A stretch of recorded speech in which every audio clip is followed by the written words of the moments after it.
Happy Holy Day, Moors, and welcome to the House Awakening Minds and our Grand Sheikh Taj Tarik Bey, who will be lecturing tonight. Let's receive him.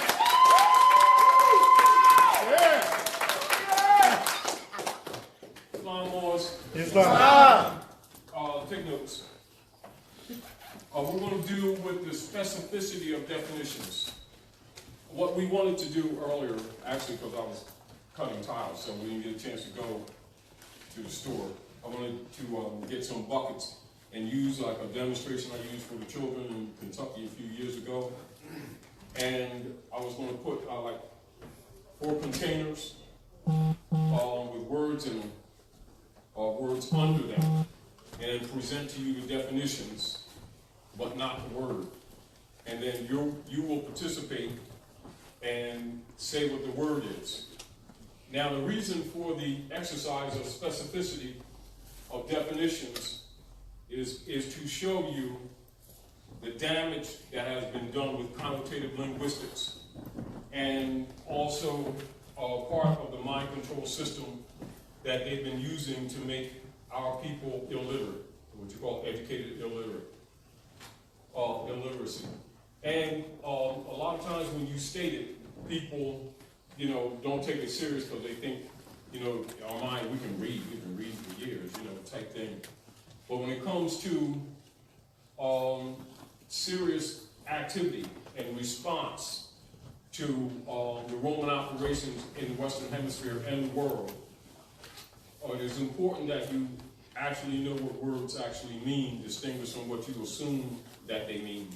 Because when you study us and our communities, we're damaged more than anyone else in relationship to European operations on the land. And so that's another reason why I wanted to present that exercise. So we'll abridge it slightly, but we'll still do that exercise. All right?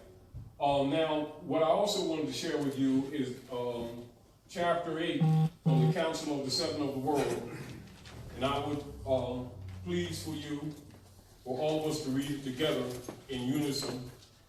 And this is one of the most important chapters of script for the Aquarian Age, for you coming out of darkness into marvelous light. So I wanted to share it last week, but I didn't have it last week, so I just put it up this week. So we will all read this together. And keep in mind, we're going to print these out to make sure that you have a copy of this too, because it's a very important both history and philosophical presentment to protect you from the corruption of the priesthood. All right, Islamos, let's read this together. The Mysteries of the Silent Brotherhood of the East, Chapter 8. The Council of the Seven of the World. In every age since time began, but 7 sages lived. At first of every age, these sages meet to note the course of nations, peoples, and tongues, to note how far toward justice and love the race has gone, to formulate the code of law, religious postulates, and plans of rule best suited for the coming age. An age had passed, and lo, another age had come. The sages must convene. Now Alexandria was the center of the world's best thought, and here in Philo's home the sages met. From China came Menster, from India Vidyapati came, from Persia Castor came, and from Assyria Ashpenaz came, from Greece Apollo came. Matheno was the Egyptian sage, and Philo was the chief of Hebrew thought. The time was due, the council met and sat 7 days. And Menster rose and said, the wheel of time has turned once more. The race is on a higher plane of thought. The garments that our fathers wore have given out. The cherubim have woven a celestial cloth, have placed it in our hands, and we must make for men new garbs. The sons of men are looking up for greater light. No longer do they care for gods hewn out of wood. They seek for Allah not made with hands. They see the beams of the coming days, and yet comprehend them not. The time is ripe, and we must fashion well these garments for the race. And let us make for men new garments of justice, mercy, and love, that they may hide their nakedness when shines the light of the coming days. And Vidyapati said, our priests have all gone mad. They saw a demon in the wilds, and at them cast their lamps, and they are broken up, and not a gleam of light has any priest for men. The night is dark, the heart of India calls for light. The priesthood cannot be reformed, it is already dead. Its greatest needs are graves and funeral chants. The new age calls for liberty, the kind that makes each man a priest, enables him to go alone and lay his offerings on the shrine of Allah. And Casper said, in Persia, people walk in fear. They do the good for fear to do the wrong. The devil is the greatest power in our land, and though a myth, he gambles on his knees, both youth and age. Our land is dark, and evil prospers in the dark. Fear rides on every passing breeze and lurks on every form of life, The fear of evil is a myth. It is an illusion and a snare, but it will live until some mighty power shall come to raise the ethers to the plane of light. When this shall come to pass, the Magian land will glory in the light. The soul of Persia calls for light. This is one of the scripts that the priesthood all over the world don't want the masses to see. That's why we share it with you, to remind you why the world is in darkness. Not just because the people lack knowledge, but the priesthood have actually been parasites on the backs of the people and actually been working with Rome to steal the people's birthright and getting a benefit and pretending to share spiritual knowledge and history and philosophy with the masses when actually they've been operating for their selfish selves under the secret treaty of Verona for all these centuries. And the world has gone dark. People have gotten poorer and poorer. Miseries have gotten deeper, etc. And so this is why I share this chapter, to remind people not to be deceived by the priesthood. Now keep this in mind in relationship to this. When you all read Septuaginta, and where Yahshua says, first there was the Word, and the Word was with God, and the Word was God. It is very important for our people to understand that that statement carries in culture from time immemorial, and as long as humanity operates and communicates, that principle stands. It is unmoving. It is a maxim. And with that maxim, it is very important for us to have a clear understanding of meanings of words.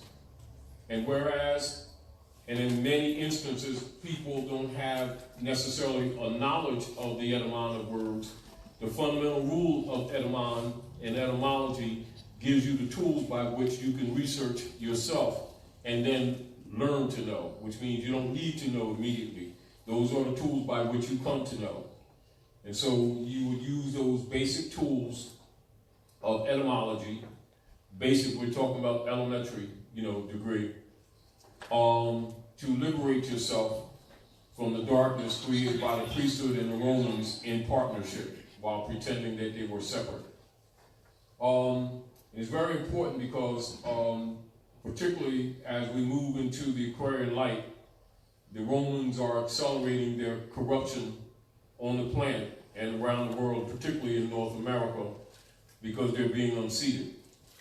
And so they're trying the best they can to destroy people's lives politically and economically as quickly as they can, and also physically with their biological warfare, chemtrails, GMOs, etc., and the pharmaceuticals. That's aside from their direct hot fire war machines. But on the other hand, too, the very nature of us rejecting Rome, the strength of that energy, the sincerity with which and how we operate with our thought energy in rejecting Rome's falsehood and criminality and frauds and misrepresentations and misprisions, etc. This is where we appeal to the spirit of light, the spirit of our ancient mothers and fathers, and the spirit of all that is divine to come to your aid with sincerity. This sincerity is the key, actually. Because keep in mind, the divine law is that nature does not recognize personal station. She operates on merit and merit alone.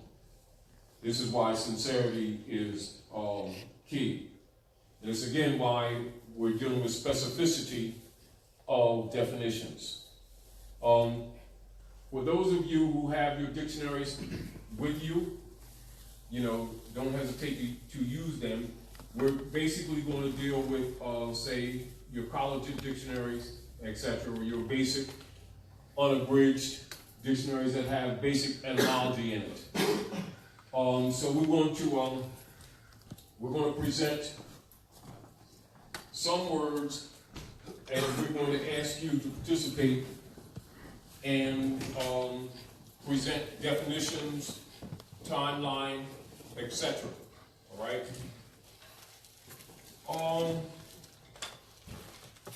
Movement. Let's go divine.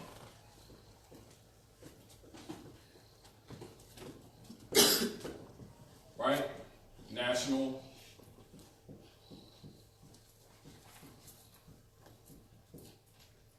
Movement.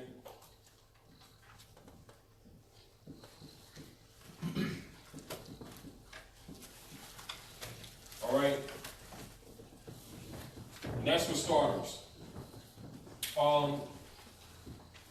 You got a dictionary up there, too? Yeah. Right, yeah, to the left. Yeah. There's one to the left. Anybody grab that? The red one? All right, and someone share the mic. Now, basically, what I would have done, by the time, I do apologize for that, but this interchange and participation will help also. I would have taken the definitions and put them in the container, and the word would be on the bottom of the container, but not with the definitions. You read the definition, and then you present the word that goes with it. All right? And in doing so, what you will recognize immediately that people's concepts about a lot of things are incorrect. Now, when you look into Septuaginta, and it talks about the clearing of people's minds, the purging of people's minds from corruption, it makes the philosophical statement of separating the wheat from the chaff. Separating the wheat from the chaff, translated into the word, is separating the connotative presentments from denotation. Are we clear? Separating the connotative presentments from denotative meanings. Yet connotative presentments are presented to the masses as meanings right along with the denotation. That's one of the keys on how they miseducate people. Are we clear? Is there anybody who understand what I just said? Everybody clear on that? All right. So you want to distinguish the connotations,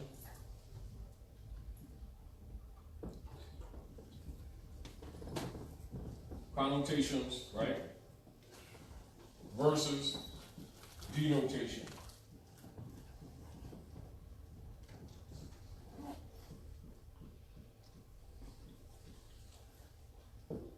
Now that's as a rule, and that you can say that's separating wheat in a way, from a philosophical point, from the chaff. Right?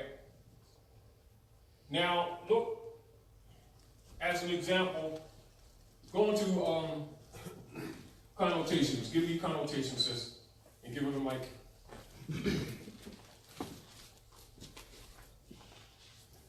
Hold it for a while she's doing her work, please. And use this exercise for yourself, too, because it's a good method for studying. And I've always shared this with my children because it'll help them. Because keep in mind, in the school systems run by the corporate entity operators, they will not refine that argument because they are part of the problem for miseducating the people, the children. So they're not going to make that argument. Connotation. You want the first one or the last one? The act or process of Now, this is what you would do. Now, again, this is why we're going through the exercise. All right? So the first thing you would do is give the part of speech, which would be right after the word. Noun. Sit. She's not in the mic. You don't have her in the mic. Noun. All right, so connotation is a noun, right? Yes. So these are rules, right? Yes. The first thing that you do is put it in its proper part of speech, right? Let's go in general, everyone. How many parts of speech? 8. Say it again. 8. Sometimes 9. Keep it going. All right, 8 parts of speech, right? Now keep this in mind, so we're going to set the rules, because these are basic grammar rules, so that we can deal with specificity of definitions. It's a noun. Now sometimes the word may be classified in 2 categories, sometimes, all right? And so you would pay attention to its context to see how it is used, all right? Indeed.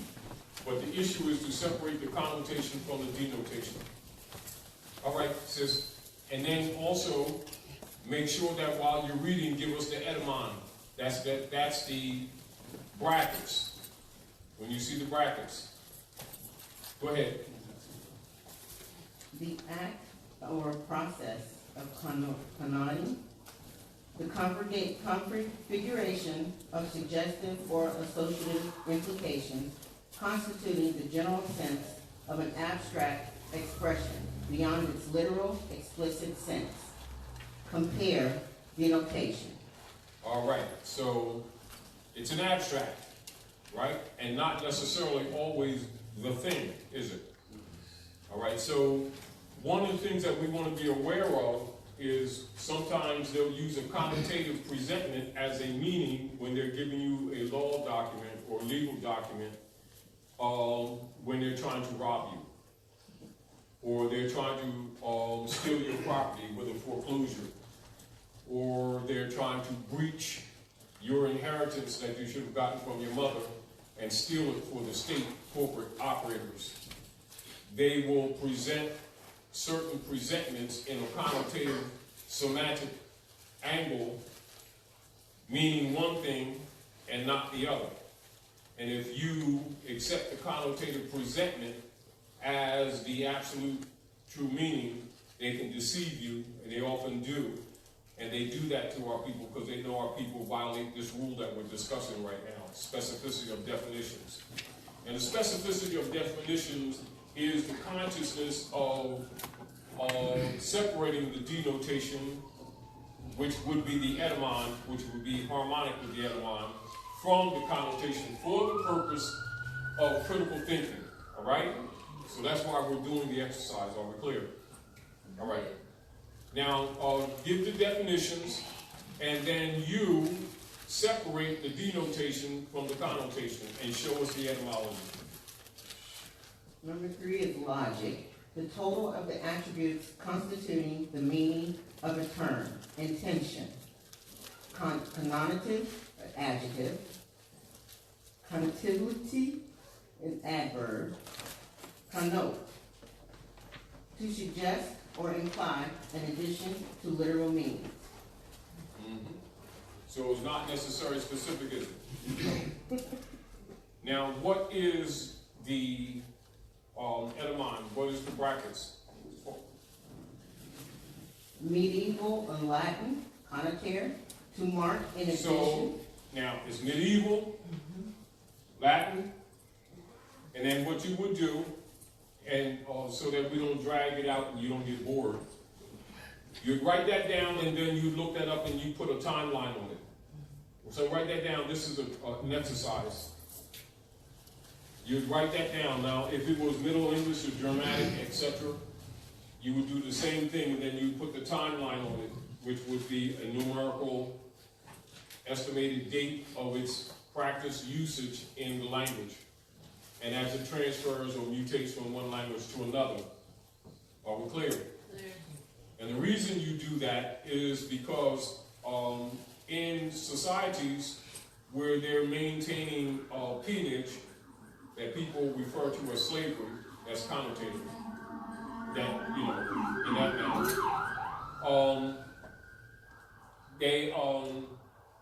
they would present things what you call out of sequence of time.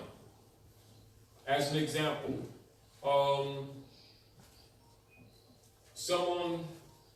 a practice here is common in North America for transferring or converting people's estates to back the private foreign corporation style as United States private debt for its owners on people who are not part of that order. Are we clear? And particularly people of Canaanite Moabite descent who are commonly known under connotative brand systems as Negroes, Blacks, Coloreds, West Indians, etc. Are we clear? So if they called you Black or Negro, you would not suspect that it had any negative intent if you didn't understand social engineering. Because you hear people throw those words around commonly, right? And you hear other people not contesting that. Is that correct? All right, now go into that same dictionary and look up the word black.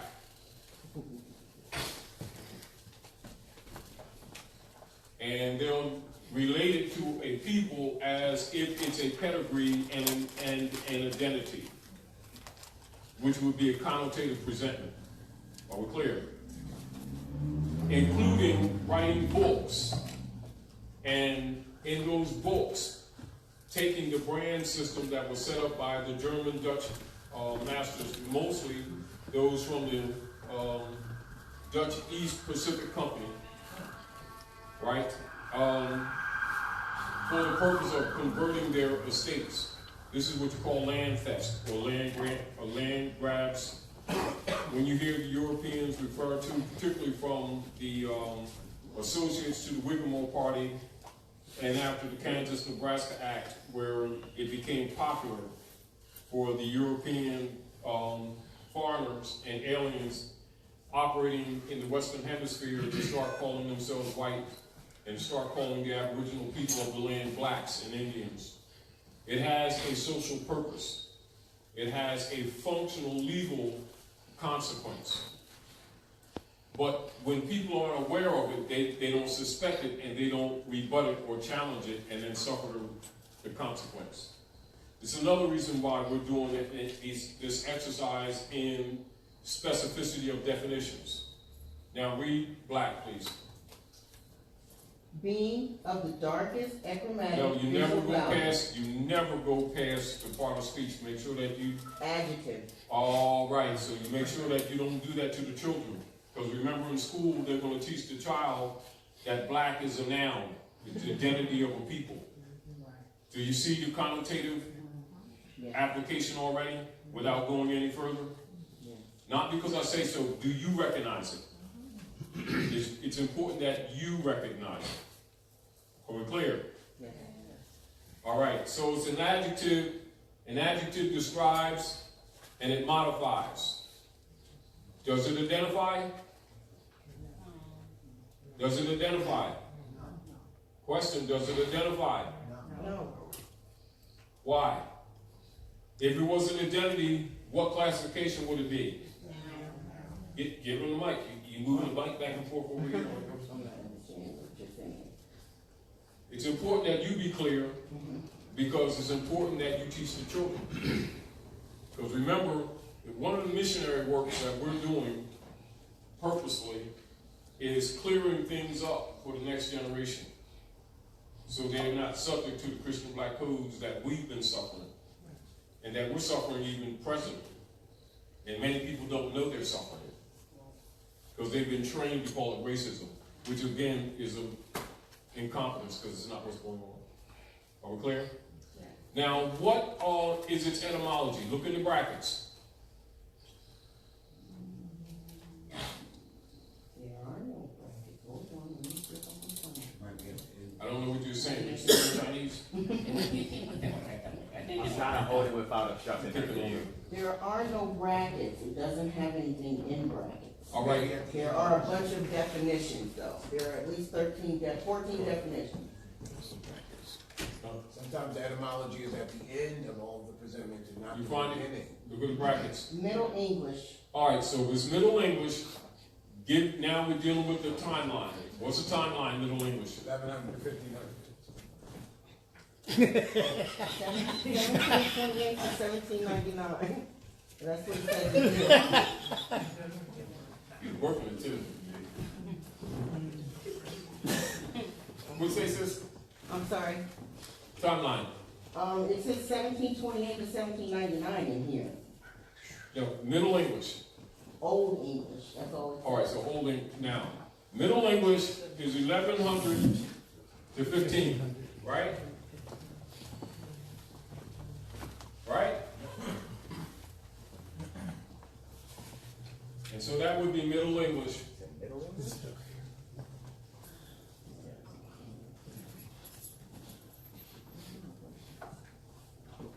As an example. Now, how many people claim to be scholars and in the name of scholarship who are controlling the education for our children will tell our people that's ancient black Africa and write books and say ancient black gods and black pharaohs and black Jesuses and stuff like that? What does a scholar or a person who has the capacity to read recognize immediately that that person is lying? A person who can't read, who don't know this rule, will usually absorb the presentment, which is really not the meaning. From that point on, that person who projected it controls the narrative and now controls your mind. And all they have to do, because they built a false foundation, all they have to do is what they refer to in social engineering as controlling the narrative. And once they set that foundation and it goes uncontested on the principle of not truth, but the principle of the strength of affidavit and unrebutted, it becomes the political reality, though not the truth. The person who accepts that later on along the path, if they're dealing in any contract law or laws of inheritance or estates, they can be and usually are as cheated, which is why that practice was instituted in the first place. It was not an accidental presentment. That's what I'm presenting to you. Are we clear? Clear. Another scholar, say of your own, who have been taught by Romans, who work for Romans, would promote this because they would get a secondary benefit. And they will usually have a system. The system that they use currently is called a 501c3 Skull and Bones Agreement, set up by Lyndon Baines Johnson for their Negro leader guys who are appointed. They're not elected by the people, and they don't really, even though people think they do, work for the people. They work for Rome. This is why the negative amongst us continues. Now, a person who can read can see through them and see through their works by the words they present. A person who can't thinks that they're supporting them because they're saying things like, oh, they're racist, we need jobs, let us pray, and things like that. You know, and it sounds really innocent and they think it's spiritual. A person who can read and knows history and sociology, know that person's an operative. This is why it's so difficult for really rescuing our people in certain communities, because they cannot read. They do not know the rules of basic separation of the connotative presentments And very often they'll say connotative meanings. No, connotative presentments as meanings, distinguished from definition, which is meaning, which is the etymon. So you look at the etymon and the denotation as harmonious, as supportive. Connotation is accepted in linguistics, usually when one takes liberty or one's doing an expression. But when it comes to refined thought, always be careful, because the connotation may be interjected for purposes untoward, not necessarily in your best interest. But it does not mean you don't use connotative linguistics. You don't use it without qualification, particularly when you're dealing with something specific of rescuing people. All right? Or as an example, say when the Pope of Rome appointed 72 scholars to address the Book of the Dead and Septuaginta to develop the Bible for mind control for the masses. Are we clear?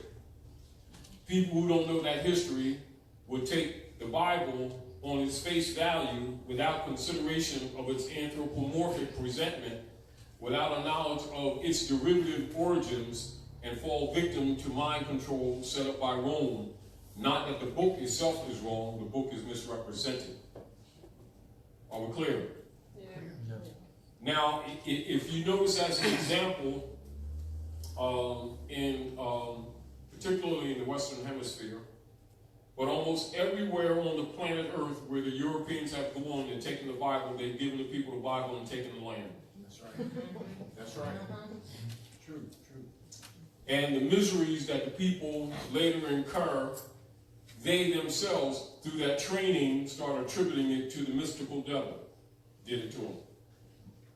Are we clear? Clear. And so they don't suspect that the priesthood are parasites, because they usually say words like Allah and Jesus and Muhammad. You get the point? And people get teary-eyed and they start giving their lunch money. No, they do, because they think that the presentments are or equal spirituality.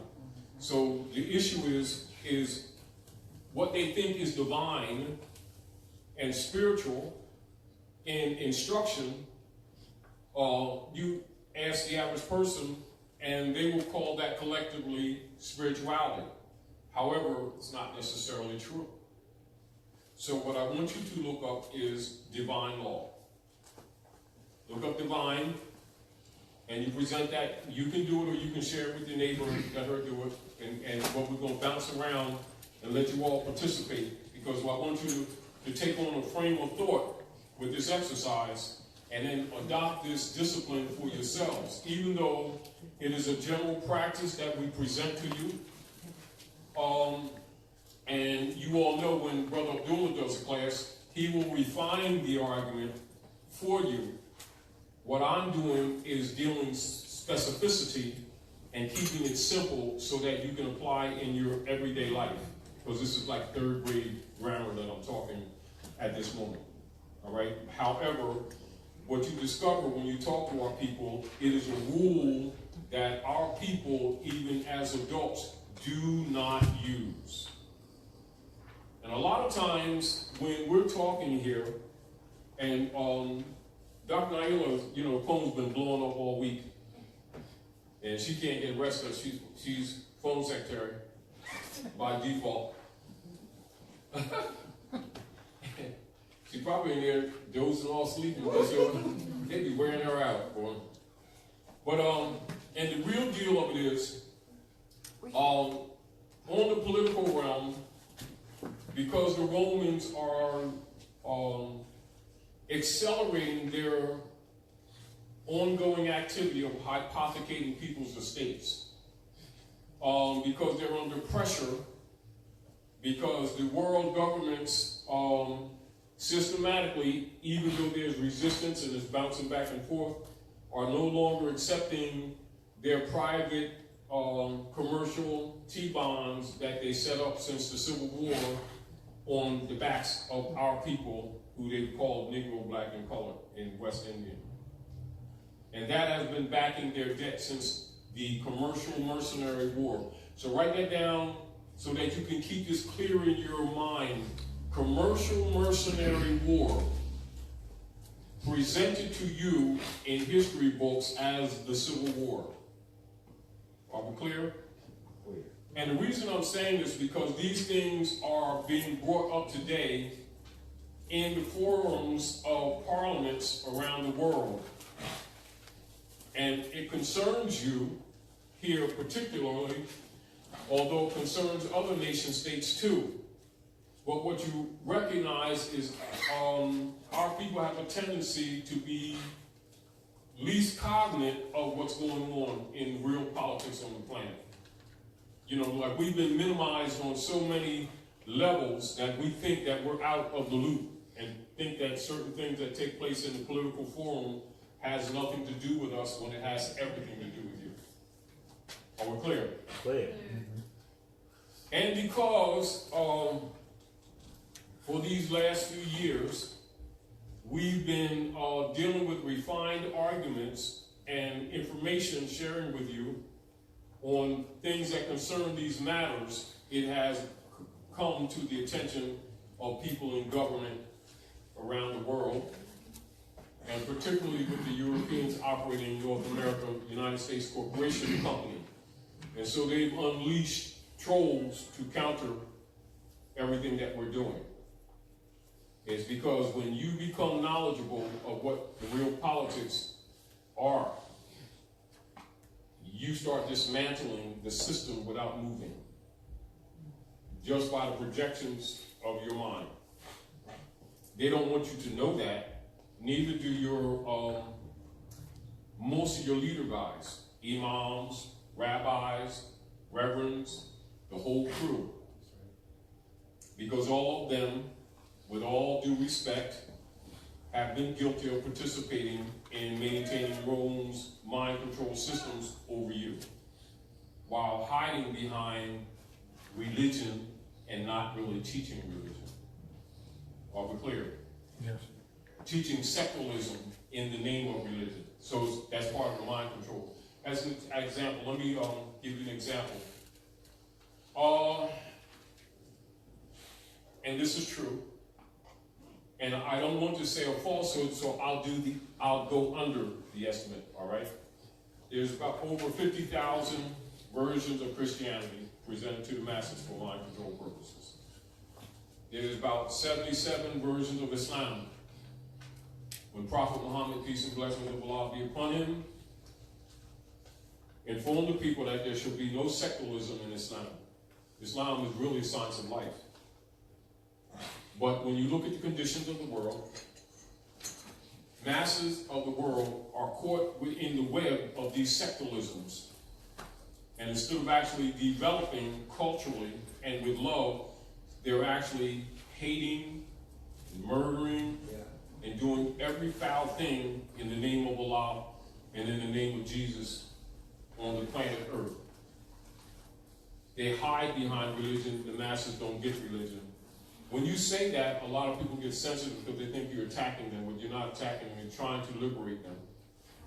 And so we're sharing with you again the specificity of definitions so that you can start liberating yourselves. Also, because of the nature of the venues that we address here at the House of Reawakening Minds, and for those of you who come into the Philadelphia territory at the York House at 5325 Old York Road on Saturdays, you know that we deal with things to remedy our people that some people consider controversial. They won't call us liars. They'll say, you shouldn't be saying that. Who gave you the authority to tell the truth? You know, no, really, they really do. What you find is when you start educating the masses, what occurs is you don't have to attack people who are less than honest or who control institutions that got their hand in your pocket. What it does, it overthrows institutions that aren't honest. And to tell you the truth, 90% of all institutions are not honest and not even necessary. They're duplicitous, and most of them are based on extortion by using guilt, fear, superstition. Very little remedy, no recourse, and artful complaining about the miseries of humanity. The art of complaining. You know, really, brother, he's got the white book. He's racist. Let me say it really good. Really racist. Oh, boy, that brother said that, man. You know, this is what we're into. It fixes nothing, solves nothing. Meanwhile, IRS trying to take his account. They steal his grandmother's house that he should get inherited. And the owners of the corporate franchise states, in the name of sovereign power, taxing him out of it. And these are the things that are really the injuries, and why the priesthood keep you preoccupied with belief systems while you get raped, and they split the spoils with the state. I want to remind you all that in the Western Hemisphere, the major source of the wealth of the church came from the priesthood and bishopric declaring women who had any knowledge witches, torturing them, stealing their estate, and the majority would go to the bishopric, and splits would go to people like Torquemada, Thomas de Torquemada.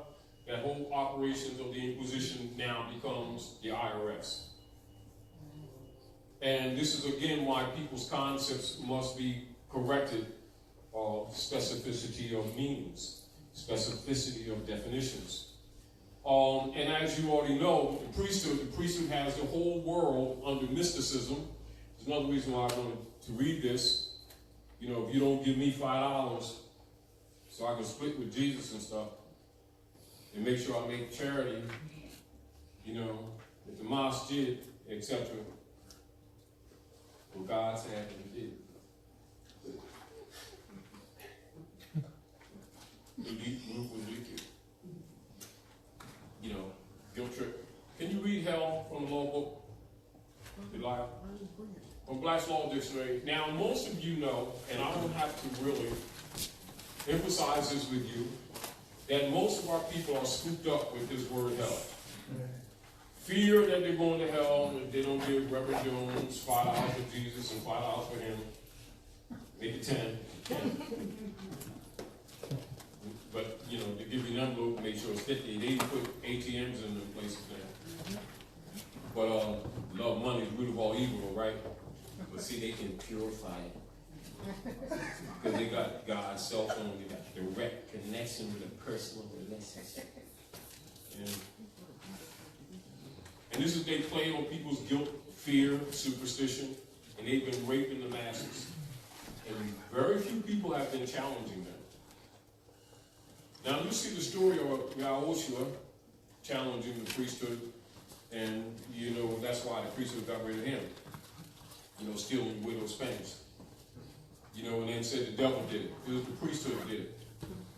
And guess how many adults, even after reading the books, Septuaginta, Latin or Hebrew, Torah, Pentateuch, Hexateuch, Bibles, and will say that the devil, Jesus was doing good stuff and everything, freeing the people and stuff, and then here comes the devil and stuff, because they're doing all this good praying and stuff.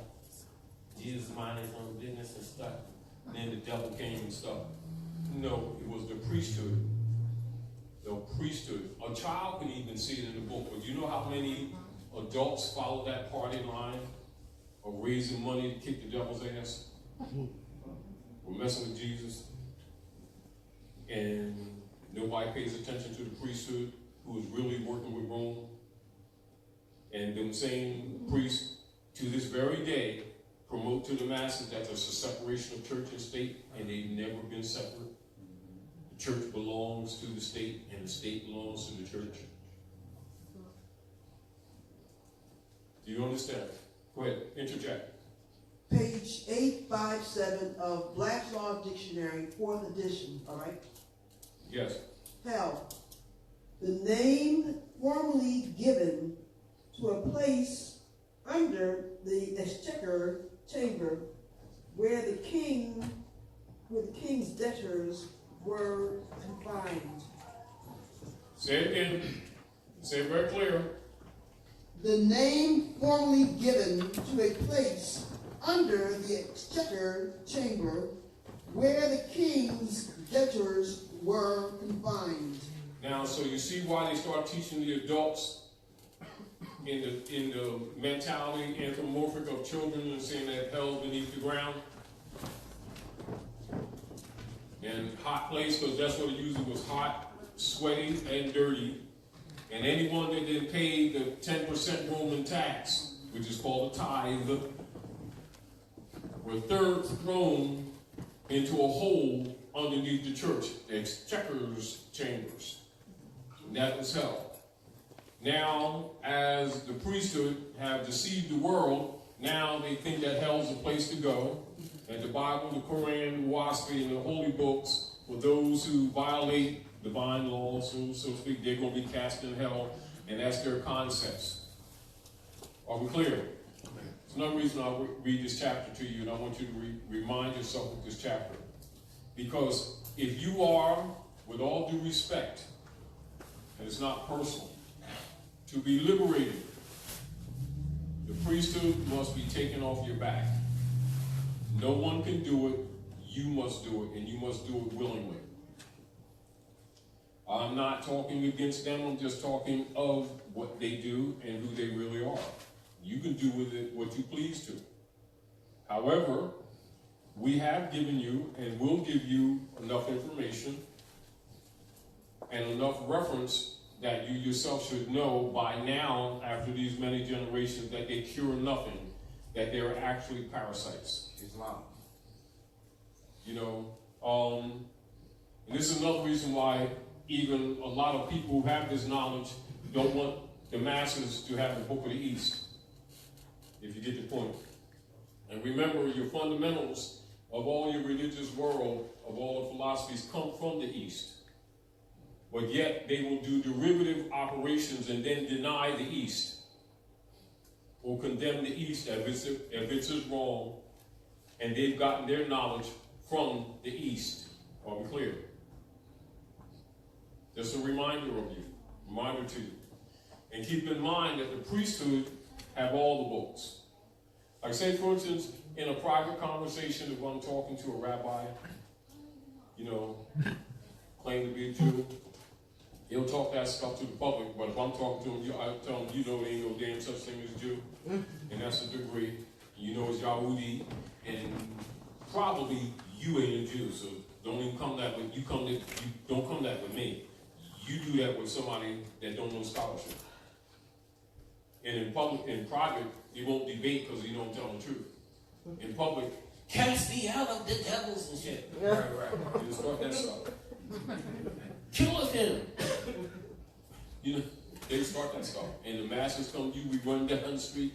The believers trying to kill you because they think you're against Allah and Jesus. That's what they do. And you just threw them a life raft.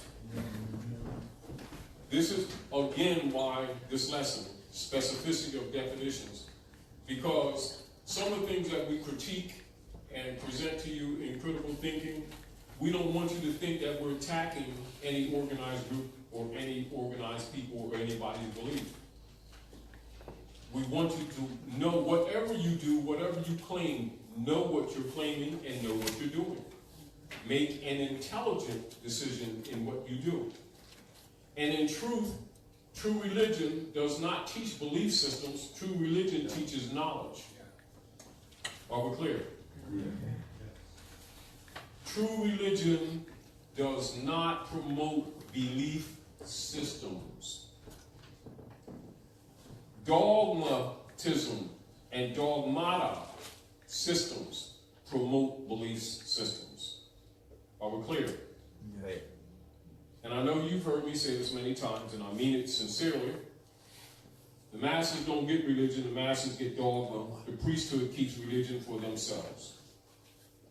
And for their protection, their greed, and their economic benefit, 99% of all priests, I don't care whether they're Muslim, Christians, and Jews, in secret or Masons. Are we clear? Yeah. Masonry is not a negative. Masonry is essentially the preserved knowledge of the ancient world and humanity on the planet Earth. And we're not talking about the criminal acts that people in these different fraternal orders may adopt for themselves, distinguished from what these things mean. If you want to, on the surface, understand what Masonry is and means, simply look at the mothers in this room. That's for you sons. And then when you go to the bathroom, pull up the shirt and look at your belly button. And know who made you. Your mother and you're the son. And the study of the dynamics of the human species on the earth, the mother is the stargate, and you're her son. And Allah is a feminine name, and it applies to womanhood herself and not a masculine figure with a turban sitting on the throne over top of the Kaaba in Mecca. And that's an exaggeration, but I'm just saying that to say that people's concept about what they think things are and what priesthood really know for themselves in the scholarship are two different things. But if you tell the people the truth, most of these clubs will not survive. Do you get the point? Meaning that most of these well-dressed, robed guys that claim got a personal relationship with Jesus, God, Allah, Moses will have to get a J.O.B. I mean, they'll have to start producing something for real. And knowledge supersedes their capacity to use mind control, hypnotism, emotionalism, to tell you finally that God's broke and he needs $5. But God's got everything, but he's always broke. And I just want to remind you this week, because apparently y'all forgot it last week. Jesus loves you. Didn't you say that last week?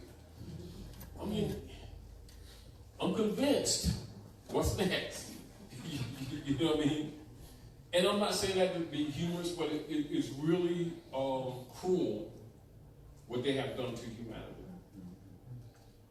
And it appears innocent, and it has gone unchallenged. Well, here it's challenged, and we ain't going for it, because we know that they've been working with Rome. We got the evidence that they've been working with Rome, and all scholars have the evidence that they've been working with Rome, but very few people will speak up because they're also murderers. And usually when people that really do scholarship find these things out, they will murder them. Particularly when they find out the relationship of the political realm and the dogmatic realm that is presented to the masses as the spiritual realm. You get the point. For those of you who know anything about the economic systems and politics and the military ordnance systems, what order on the planet Earth is the largest stockholder in world arsenals? If you know, don't speak, raise your hand. If you know. I see one. Look around the room, you all. Look around the room. Look around the room. I'm going to repeat this question to you. And I would like you to look at your own selves and critique the response. The largest stockholder, organized order on Earth planet, Gaia, is what political order? Raise your hand. Look around the room, y'all, because y'all looking all forward. Now, look at this. Look at the people that's in this room and understand that your mothers and fathers and grandmothers and grandfathers and all that kind of stuff aunts and uncles, and our community is suffering terribly. And if you don't know what's up, what chance do these children have? We're just talking about just reading, just words itself. Now we're just talking about the politics that's connected to them words. The largest stockholder of the arsenals on planet Earth is the church of Rome. They're the largest stockholders of the world's arsenals that murder people on the planet Earth. But they always talk about God's love and peace. So apparently when you go into that book that the people say they know, it says somebody's presenting themselves as the peacemakers, but they're really the peace breakers. That's right. And the masses keep looking for the mystical devil. And the ones that's regulating it keep in tune with the communities. This is a network. And reporting is standing right there under the cinfoil window behind a pool pit and never suspected that they're vampires. Scholars know it, but they're dangerous vampires too.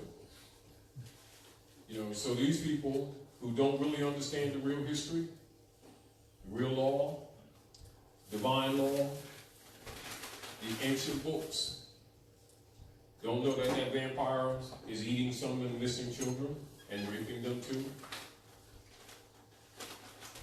They ain't got a skull and bones agreement with the Vatican. And they actually have shadow houses in every community that regulate the community. They even tag, say, 20 years ahead, whose houses they're going to take. And they'll have plans laid out on how they're going to alter and modify the cities, and you be thinking that you're stable.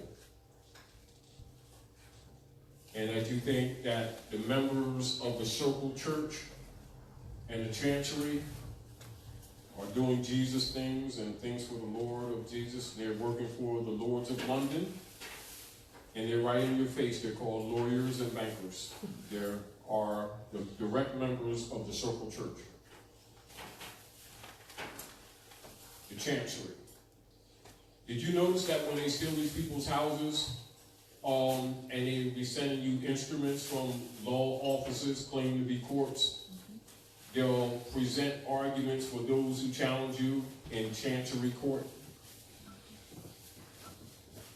Did you notice that? How many of y'all know that? If they hearing an argument on a house foreclosure, if it goes in courts, it's going to Chancery. Controlled by the Chancellor in England. By Knights Templars who are members of the Circle Church, working with the bankers, and the bank is really the bench collection arm for the Vatican. Are we clear? And I'm saying that to you because a lot of the things that we're dealing with people, particularly people that become cognizant of the miseries that have taken place on the planet, is because the Romans are liquidating people's estates. And we want you, on your own merit, to be able to competently start countering or rebutting Rome's claims against your estate without us having to be redundantly going over things over and over and over again. That if you use certain fundamental rules in reading, that you will begin to solve your own problems. Are we clear? Clear. Are we clear? Clear. All right. Good. Give Brother Mike, and then give the mic to Brother Troy after that. Go ahead. Turn it on. Just wanted to read Chancery. Chancery, go ahead. Equity, equitable jurisdiction, a court of equity, the system of jurisprudence administered in courts of equity. That's what Chancery is. All right, now, when you all get used to this, and another reason I'm bringing this up, you know, how many of you were here just this past week when Brother Comento was here? And he was giving you some refined instruction. Excellent class. A class like that actually should be a workshop. But I think you did an excellent job. And it's an indicator of what our intent is for you. But we want you to be competent. Are we clear? We don't want to load you with things and then you just accept things and you really, upon a test, don't get it. This is why a lot of times when I'll present, I'll tell you to raise hands. And you see how many hands were raised of these adults in this class? So I always take the position of not trying to overload, because clearly the indicators are that many things that are basic you're not paying attention to, or you're not absorbing. Do you understand? And we want you to cure. We don't want you to, oh man, that was tight, man, and clap. We don't want that. You know, we want, if you're going to play basketball, be able to dribble. Sure. You know, if you're going to get in the boxing ring, you know, don't start taking selfies. You know, hold that left hand up, cover the face, defend yourself. Jab. You know, don't get in the ring talking about, you know, what did she say about jabbing? But meanwhile, the guy going, ow, you don't really want that. And a lot of the injury happens to us because we don't know basic rules. Are we clear? Are we clear? Yes. Now, please, but just point of interjection about. Point of interjection. Go ahead. About the definition. Point of interjection. Go ahead. About the definition from Black's Law Dictionary again. Yes. Page 71. Page 71, Black's Law Dictionary, 4th edition. Yes. Go ahead. Adult. Civil law. A male infant who has attained the age of 14, a female infant who has attained the age of 12. All right, so adult. Just a point of Well, order. now make it clear again. All right.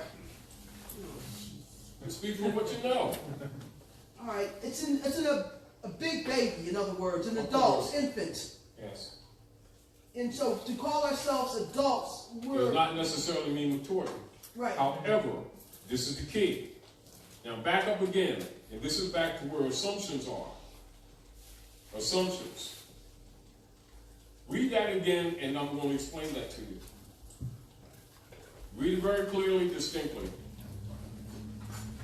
Adult, civil law, a male infant who has attained the age of 14, a female infant who has attained the age of 12. Go ahead. And then common law, one who has attained the legal age of majority, generally 21 years, though in some states women are legally adults at 18. And then it goes into the All right. There's two things that are presented there. And this is where you must understand divine law and nature's law, distinguished from political and slave's operations, as an example. Female always matures quicker than the male because female is purer than the male. Male is a modified female. All eggs are females. So mothers makes her son out of her own self daughter. When the cell splits, it's called a daughter cell. So we're talking divine law distinguished from what people believe. In proper cultivation and civilization, the education of the fetus or Muslim, which is a fetus, it's not a belief system. Muslim is a fetus. And a Muslim must submit to the will of Allah, which is the mother. For what she builds in the temple in her womb manifests as the temple of man.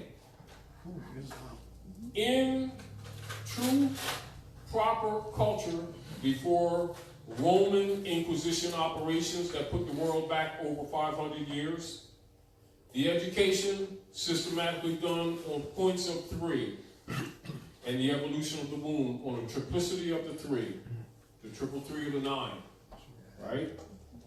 And based on Ezekiel's will or the chart, because the woman would deal, woman being a walking calendar on 13, which is why the dark priesthood will not acknowledge a 13th floor to a building.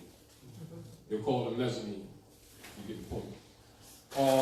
Is because woman is the walking calendar, and also the natural order on the earth planet is a matriarchy in government principle.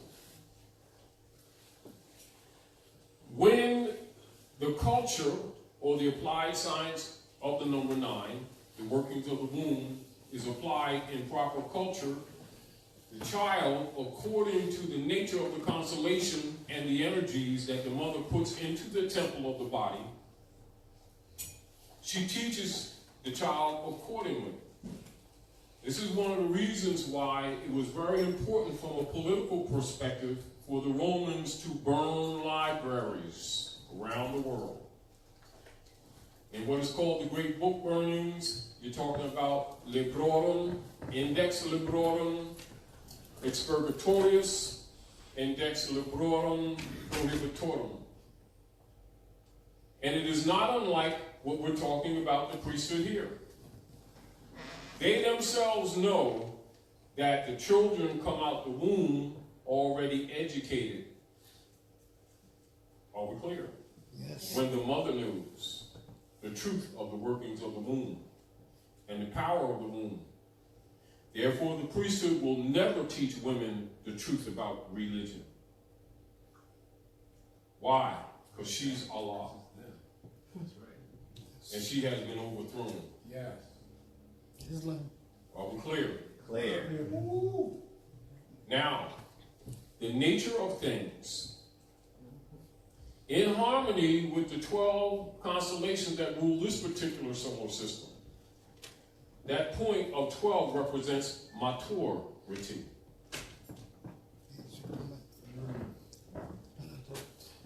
If taught properly, at the age of 12, females totally competent, except in a society where she has not been taught. Are we clear? Now, the Son of Man, the Son of Man is the Son of Woman. Woman is man. It's the species. It's not gender. Paternity, pater, father, is a process, not the gender. Islam. So, truthfully, all there is mother. Islam. In truth. And we are the sons of God. Are we clear? Clear. What is it that the priesthood don't want the people to know? What I just said. So they want to keep these children in the infant mind so they can rape them. Are we clear? Clear. Now the sons, because we're wide, so that's why we hop in one leg. And she's the X. X marks the spot. Right? Yes. And so we're always like 2-3 years behind. Like when we're growing up and stuff. Because even with us, even now, most men know basically kind of like we stay boys. And we front, like when sisters come around, we're like, yeah. They leave, man, we be playing and doing stupid shit. And we do. Oh, man. We can have an old piece of jumped up car. It's a stick too. We don't care about what's showing up.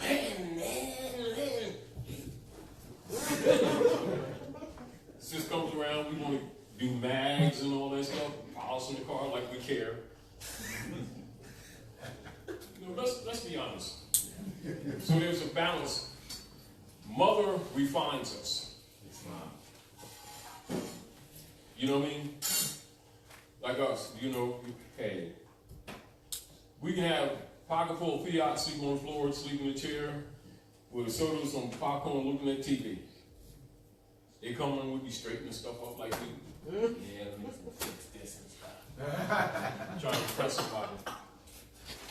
But I'm just saying that's what we stay boys, let's be honest. And it's not that we're really absolutely like that, but for the most part we stay boys. So by nature women mature quicker than us. Politically, for political purposes and extortion, the priesthood suppressed women mentally so that they can use the mental themselves to suppress their other developments. Are we clear? Clear. Then the priesthood can feed on them. Are we clear? Clear. Particularly if they can keep them naive because they will deliver their children to them. And they do. They do. Now when you're dealing with inheritances, go into wardship tenures. Wardship. Give her the mic. I want you to look at this because this is absolutely connected, you all. And I'm glad that you're bringing these things up, Dee, because you have insight, and I appreciate that. But I want to show you how this is all related. Wardship tenures. Go into your Black's Law Wardship. W-A-R-D-S-H-I-P. And this is also important because this would give you an understanding of why certain things we say consistently and why we say to you these things are important. Because they may not appear to you important if you're not aware of the politics, the real politics, not what they tell you, the actual politics and the actual economics. Let me also remind you this. You know what is practiced by Europeans who operate under European colonial operations in the Western Hemisphere? That they teach each other, particularly in secret societies and in economics? It is important that the masses never discover that labor generates capital. Capital does not generate labor. But they must be encouraged to believe that capital generates labor. This is so that you would never value your labor or your real skills. This is another reason why it's important for them to miseducate you and make sure that you don't pay attention to the etymon, separating the wheat from the chaff, separating the denotation from the connotation. It doesn't mean you dismiss connotation, it means you must use it always cognately. Are we clear? Clear. And particularly when you're reading any legal document. Are we clear? Clear. And so it's also important for you to recognize that harmonic with that is in government structure, you're not looking at synonyms, but you're looking in the area of synonyms and antonyms, etc., like that. You can look at the Republic and allodial principles, harmonic, and then you look at feudal law and the democracy platform as harmonic. Are we clear? So the robbery of the people institutionalized is done under the democracy platform. If you're not thinking critically, you may not be one who paid attention to that. Are we clear? Clear. Nevertheless, scholars know that. They know that the democracy platform is mobocracy. And that the republic platform recognizes statesmanship and the allodial rights of the people. They are actually opposite poles. And much of the misery economically and politically that people suffer is that they are being governed de facto under democracy platform set up in 1861, counter to and in contradistinction to the republic platform that was set up under the legitimate organic constitution, which is the supreme law of the land, i.e. all persons operating in the government at North America, federal, state, and municipal, etc., or local, are imposters and de facto, they were all criminals since 1861. It has nothing to do with what they tell you or what their intent is, or that's my cousin and you like them. They're all organized criminals. And this is why you're in the misery. This is again why they're liquidating people's estates, because, which we talked about before, the conversion. We don't need to get into that. You already know that. We've done it redundantly, but you need to know what that is. And again, why we chose this subject matter tonight, specificity of definitions. Because when we ask certain questions, opening up, we don't want to see a whole room full of adults and then 3 people raise their hand on elementary subject matter that's affecting your life every day. Which is why most of you are here. We're here for remedy, not to feel good. But we feel good because it's got the breed over there. But, we're here for remedy. And so I'm telling you, that's our intent. Our intent is remedy and recourse. Are we clear? We're not here to make you feel good, and we're not here to pump fake spirituality at you. We're here to honestly, with true desire and intent, for us all collectively to become more competent and for us to start preserving our estates for ourselves and for the generations to come. All of which, at present, are under siege, and what you have left is under attack. Being cognizant of it is important, because what you recognize that many people aren't cognizant that the hypothecation activities are rampant and they're going on. They think it's circumstantial. My cousin next door, man, they foreclosed on his house and stuff, and he came yesterday and took all his stuff out and stuff like that and put it on the curb and stuff. And I seen the sheriff and his boys, they stole the TV and stuff. And that's in our communities is becoming a norm. However, the general masses are not aware is that the action is unlawful. 2, you can't foreclose on a contract that was closed unless you have an action of fraud. They don't know that all property, including your labor, has been hypothecated for the barristers of England and the general operators of the Board of Governors for the Federal Reserve of the Bishopric Circle Church and Chancery in England on behalf of the Popes of Rome, enforced by the United States Service military operations and the subdivisional operators in contract of the gangs of New York who made contracts with the Circle Church and the Chancery and called themselves policemen. So the people don't recognize they're a really organized gang. They're not law officers. We're not talking about what the individual persons may be or what their intention may be. We're talking about what the real politics are. Are we clear? Clear. And usually when they're stealing people's property, they will be on the door across the street. Even though by law, the sheriff is the one supposed to issue writs of execution. With a raised seal court order of an Article 3 judge, whereas the claimant or the right or tenant must be taken and challenged in a court of law on due process. Not only that, if it were a foreclosure, any emoluments and anything in escrow and any generated funds from the promissory note was supposed to be delivered to them. And they rob them, and it's usually more than what the house costs anyway. You know, and so all of these things are done every day, and we don't have to tell you that most of the people don't even know that these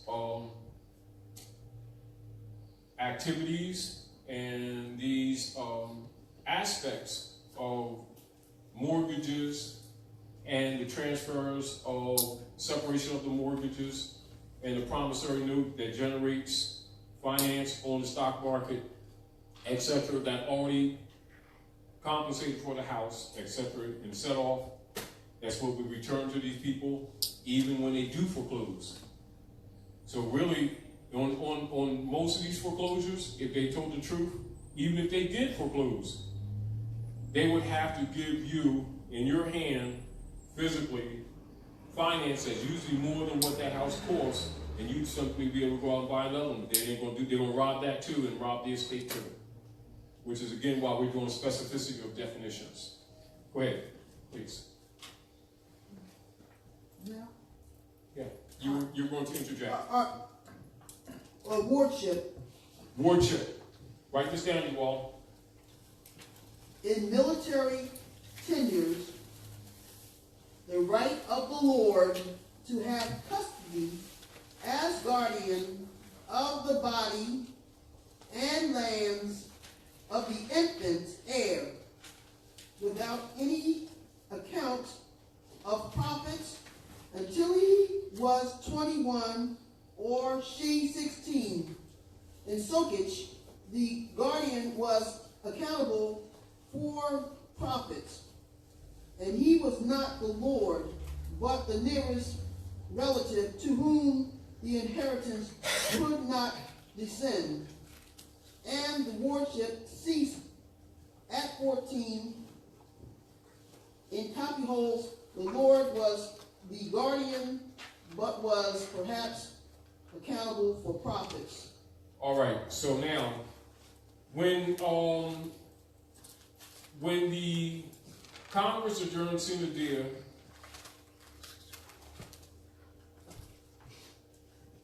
in 1861. I forgot to tell the page 1755 in Black's Law Dictionary. I apologize. Say it again. Okay.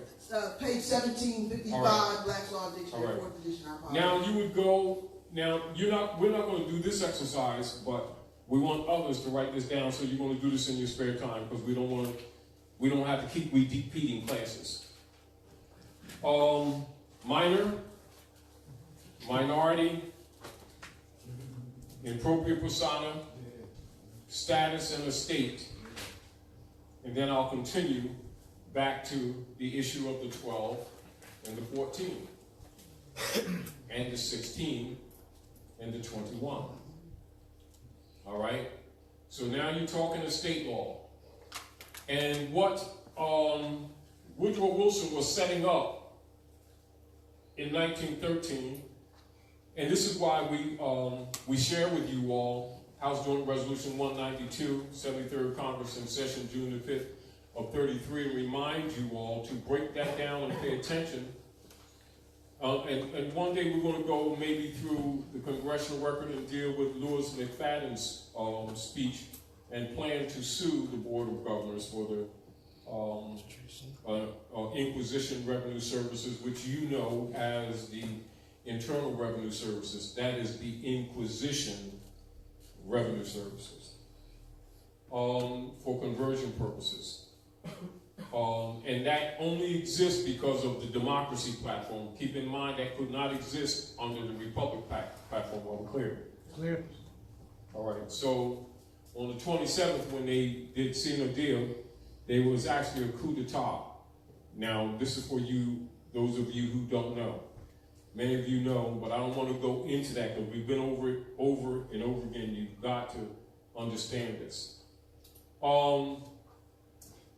Within the 10-year span, generally with the Act of Congress of February 2nd, 1871, that's when they perfected, in that span between 61 and 71, their democracy political platform. That means all of the members of the Circle Church and the barristers were inculcated into Congress in breach of Article Amendment 13 with its 20 section, i.e. the nobility clause, with the specific purpose of institutionalizing peonage and connotative slavery at North America, with the intent that the masses be not aware that it was instituted. Are we clear? They set up Negro universities, and some of you know their names, but I'm not going to go into that because some people's feelings get hurt. For the specific purpose of grooming Negroite leaders to be appointed in tagged communities that these people do not know what a mortgage is, that they do not know what an allodial title is or aboriginal title is, and that these allodial instruments were modified in 1913 by Woodrow Wilson in agreement with members of the Circle Church, Knights Templars, and all the barristers, British Registry, etc., and hide from the people that the United States is really a private corporation belonging to the Jesuits. So the job of the Negroite leader guys, their training was to teach you and promote the brand system, meaning that, like, instead of teaching the people the truth of their bloodline or pedigree, they would teach them that there's light-skinned people and there's dark-skinned people, and then there's black people, and brown is really black, and so is copper is really black, and things like that, and train the people like little boys and girls and monkeys that this is linguistically and anthropologically correct and scientifically correct. And with a few generations that they would be able to control the narrative, and the people would actually adopt these as identities. And then the corporate state could escheat their properties and their land, and then give grants and patents to Europeans, and then block the heirs of the estates from claiming their lands because they would be listed outside of the human family under nom de guerre and would not be aware that a mortgage and a deed is a sharecropping agreement. That's right. Are we clear? Yes. And so they would start working to get a mortgage and get a deed, and not knowing that they're sharecropping, and after a couple generations wouldn't even know what an allodial title is or that it ever even existed. And so that's what Wilson did in 1913. Now, cutting through the chase, when the corporate entity went bankrupt again, it actually prior to 1925, they re-registered again, but it actually broke down twice.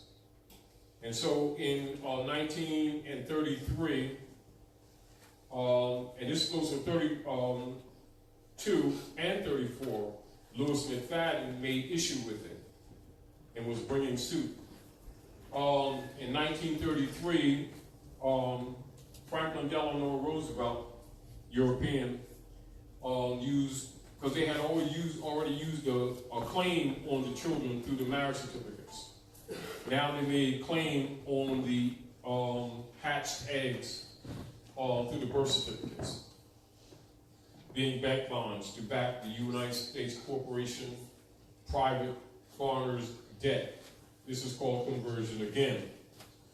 And that has been going on a consistent basis around the country. And while it may seem odd to you or unrelated, this has much to do with them bombing cities around the country where Asiatics were making progress, just like in Tulsa. You know, which they will tag falsely in history as Black Wall Street, if you get the point. Because their mission is to steal the estates and then have the people forget that they're colonists. and that they're exercising unum sanctum policy. So they pay the black leaders from the college that they set up to start talking about racism and colors and jobs. And that's their missionary work. And then, you know, these people are hanging on a rope, and their job is to say, they open the Bible and say, everything's all right, you're in a better place, keep hope alive, stuff like that. While you're choking on a rope. And then they get a piece of the spoils in the background while shouting Jesus and Allah and stuff like that. And the people don't suspect that these people are tied to Rome. And these are the operations that have been taking place in North America for quite some generations, which is again why some people who get wind of us teaching you this real history and law get upset with us. Because what happens is when you expose Rome, it also exposes their minions. Right? And when you start becoming cognate of what's up and you all start setting up trust and stuff like that, even though you're not totally competent, and you start setting up trust and stuff like that, what it does, it interrupts their capacity to transfer the seeders' trust that are actually operative in New York on Wall Street. Are we clear? Clear. And this is again why we encourage you all to do that. And again, this is again why we're doing the specificity of definitions, because we would that when we ask you certain questions, that at least 2/3 of the people raise their hand. All right. At least. All right. You know, we know that we're making inroads. We know that your heart is there. So it's not a critique to the negative. It is an appeal to you to have some cognizance as to how much trouble you're really in. You know, the people really don't know how much trouble they're in. And I think a lot of times, because we present this information on a casual platform, that people underestimate it. Do you understand what I'm saying to you? They underestimate its importance. And it's important for you to exercise this knowledge, because that's what's going to save you. Are we clear? You're not being saved in the netherworld. Right here, the kingdom is on earth, ain't on a cloud. So let's get over that dynamics. Are we clear? Clear. Now, give Brother Troy the mic, because I know he was trying to share something with us. No, we're going to get you in that picture.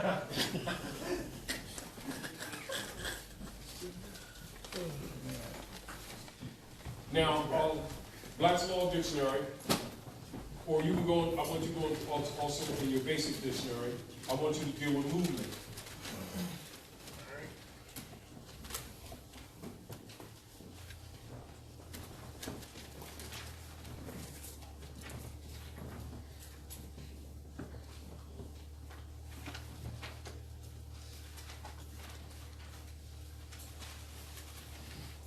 Movement. Now, Sister Dick.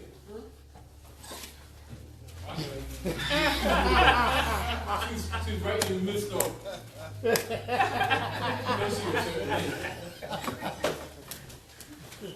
She's right here, like.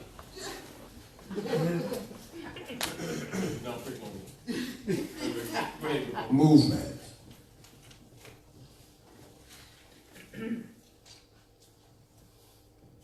It's a noun. Yes. Act or process of moving, a particular manner of moving, chiefly plural in action or activity, as of a person or a body or persons. Military, naval, change of position or location of troops or ships. 5, rapid progress or events, or abundance of events or incidents.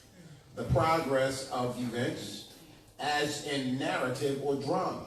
The suggestion of action, as in pertaining or the like. A series of action or activities directed or tending toward a particular end. An anti-slavery movement. The course of tendency or trend of affairs in a particular field. the price change in the market of some commodity or security, an evacuation of the bowels, a material evacuated, the works or a distinct portion of the works of a mechanism as a watch, music, a principal division, a section of a sonata, a symphony, or the like, motion, rhythm, time, tempo, and rhythmical structure of character. And it says All right, motion. now, I'm reading from the American College Dictionary. Let me ask you this question and do an analysis. Remember the conversation we were having the other day, Gilliam, relative to the prophet said for us to make changes? Mm-hmm. Yes. All right, and also the Moorish Divine and National Movement of the world. And also people who do not understand what movement means, which does not mean static or standing still or non-change. Movement is designed in an action of social engineering to change a condition of a people or to counter something that is present at point, to remove from one point to another, whether state of mind, state of being, state of cognizance, state of condition. Moors Divine and National Movement is designed not to stay the same, but to progress in the order of countering connotative slavery, which is a mental condition due to someone on an outside force under de facto means controlling the narrative. Therefore, as a countermeasure, one of the specificities that the Prophet Noble Drawley commanded all Moors to do is to produce literature as a countermeasure, and in order that it have a quality and a stability and in a line with customs of truth. He said, go back to that state of mind of your ancient mothers and fathers. And of course, when you do that, you will start finding out the misprision, other modifications that took place that are both untoward, untrue, and not in harmony with the principles upon which the movement was founded. Therefore, if one is to take the approach of carrying out the instructions in the divine warning by the prophet for the nation, one would look at specificity of definitions in order to guide yourself in a changing world. Islam. Are we clear? And you would understand that as it's presented on one surface, it is not its conclusory intent. Therefore, you would comprehend the old Canaanite temple, restoration of the estate, reintroduction to the culture and traditions, Moorish Temple of Science, also called Moorish Holy Temple of Science, civic organization teaching government, etc., interchanging with Marcus Garvey was teaching government structure, etc. Then the countermeasure that was made by the Europeans on an infiltration basis to neutralize the progress of the movement, and he adopted a religious affidavit in 1928 as a countermeasure to what the Europeans did, and with other persons among our own who were doing things to undermine the movement. To protect the movement, he used Herb's Law. We're talking structured government. And so he reminded the Moors so that they would not be confused with the action, knowing that many of them, except for the Arabs, Sheiks, etc., and some of the people who were scholars, did not know that Islam means law, order, and governmental principles. So he's dealing with specificity of definitions of purpose. Are we clear? Clear. Now, people who don't understand that would look at people who would exercise the action on the comprehension of the word, as being in opposition to those who take a passive or static position on the word and try to remain in 19 and 13, in 19 and 20, and think that they're carrying out the movement. What they have done is violated the movement. Because As a countermeasure, and for comment purposes, the Prophet Noble even wrote an article in the newspaper, which is one of our most important instruments, which he commanded to be preserved, for us to make changes. And he also reminded us that the movement and his philosophy is based on a Rotarian principle, which means universal. And so the movement and the philosophy is universal. And so you would use that as a what? A reference point or a cornerstone to measure your actions. And the constitutional principle upon which it is founded, you would always use that as a guide and a maxim. Are we clear? Now, recognizing that you're dealing with the world's largest estate, logically those who benefit from the theft of the birthright, the parasites. So a parasite in biology lives off the virtues of its host. Is that correct? That's right. So an exploiter or a colonist in politics lives off the virtue of its host. Therefore, in order to deceive the platform, they must present a false paradigm and yet at the same time control the narrative. All clear? Clear. So what do we recognize when we go back to the state of mind of our ancient mothers and fathers? We find the allodial principles of Muslim law upon which the Constitution is founded. And then we see the feudal law operations that are taking place today. And then we'll make reference points to see where an interjection was made to contaminate the platform. Yeah. Then you discover the Act of Congress, 1871. Are we clear? Then for those who, because the Congress keeps records and the journals of the House. All right? So then you start seeing the Trading with the Enemy Act, the War Act, the Negro Act, etc. Right? And you start recognizing that the different legislation that was taking place since 1861 are all in relationship to enforcing and administering a smooth platform for feudal law operations. It is important for those who are exercising de facto powers to also deal with measures by which the people would be pleased with or accepting of this imposter platform, with imposter persons claiming sovereign authority activity. Are we clear? Clear? That, in fact, is what took place and what is taking place now. Right?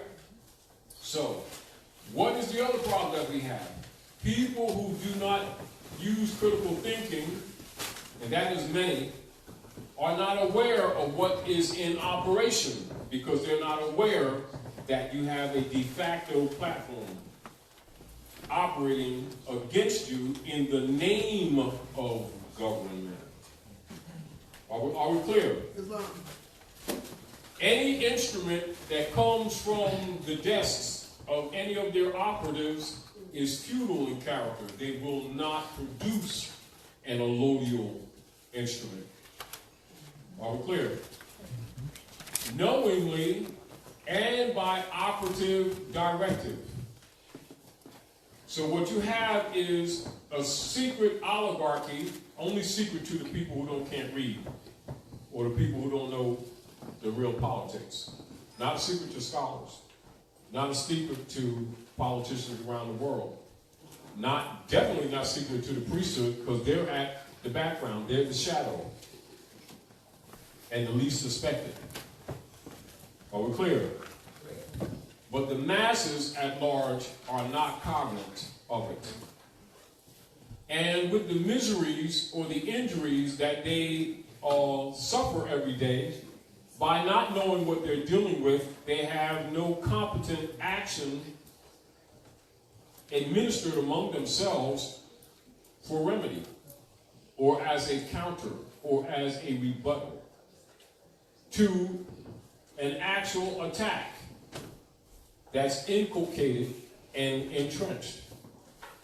And usually, if approaching it, they would usually start arguing an improper subject matter in relationship to what's going on, and therefore be declared incompetent. And therefore, by force of law, or by action of law, or operation of law, abandon the estate that they don't know is what they're arguing, because they're arguing attitude. When you analyze these operations, and particularly between 25 and 28, and then you look at the authority on the back of the questionnaire and look at the timing, etc., you understand the countermeasures Raleigh had to make and is forced to make changes. Are we clear? Clear. Now, because the people themselves, most of them,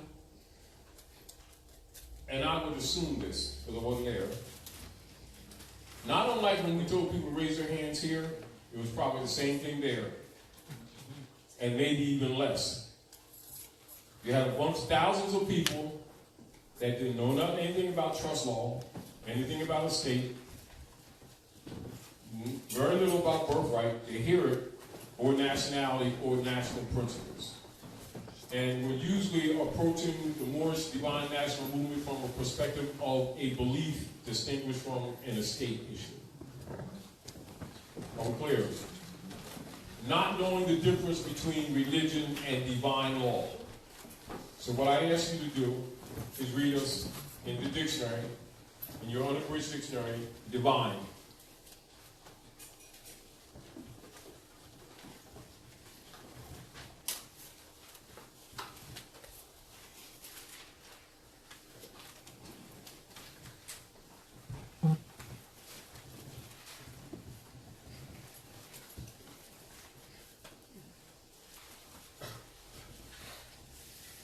Divine.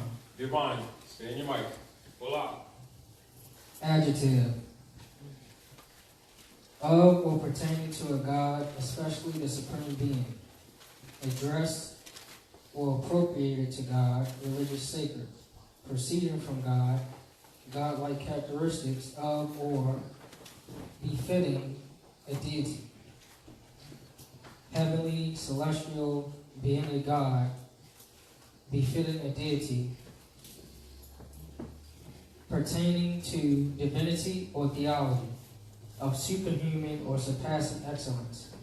One verse in divinity, a theologian, a priest or clergyman, to discover or declare something obscure or future, as by supernatural means, prophecy, to perceive by intuition or insight, conjecture.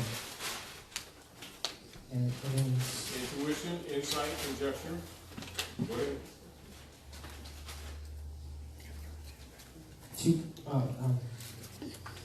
Archaic, to pretend. So now we're going archaic, that means the ancient. Go ahead. To use or practice divination, prophecy, to have perception by intuition or insight, conjecture. And it says Middle English, Latin, divinus, and then Middle English. So what you see, divination is really dealing with cosmology, astrology. Fine. Mathematical calculation on studying of the stars and the workings of nature. That is related to its denotation in your first instances, or the first definitions that were presented are actually presentments under a connotative presentment and not the original meaning. You must be able to do that and recognize that. This is why we're dealing with specificity of definitions. How many people would not recognize that? Most. They would take the first entries that are presented as the absolute truth. However, that's complicated. That's not what it really originally means. Are we clear? Clear. Now, what they would do for controlling the narrative, that means controlling the mind or the education, they would take the denotation and push it down to the bottom, and then introduce the connotative presentments at the top. And that's what the people take as their educational basis. And then whoever set that up now controls the minds who adopt the connotation, while the priesthood themselves remain with the archaic, because that's the foundation. Are we clear? Clear. This is the key on how they miseducate people, and this is the key on how they maintain their power over the people. Now I want to remind you this. This is why all Privy Council orders have antechambers. And antechambers, they make sure they don't violate that rule. Are we clear? Clear. So they know that the narrative controllers do what you call flipping. They turn everything upside down. So if you want to know what something means, start from the bottom and read up. So I wanted to show you that, to show you and to express to you why we're doing specificity of definitions. Because we want you to be more effective. All right? Go ahead. I just wanted to say that with that same concept, which is why we go to the oldest dictionaries we can find. The etymology, which is the denotative meaning Yes. of the word, the entries are going to be closer to the etymology, the older the dictionary. Yes. So Yes. the newer dictionaries, the true denotative Are meaning of watered words out. are way going to be usually lower. Are watered out. That's right. Are watered out. Now, is that college? Yeah.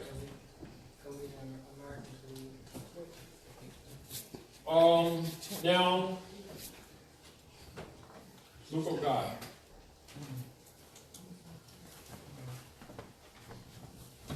Now, how many of you know what this is called?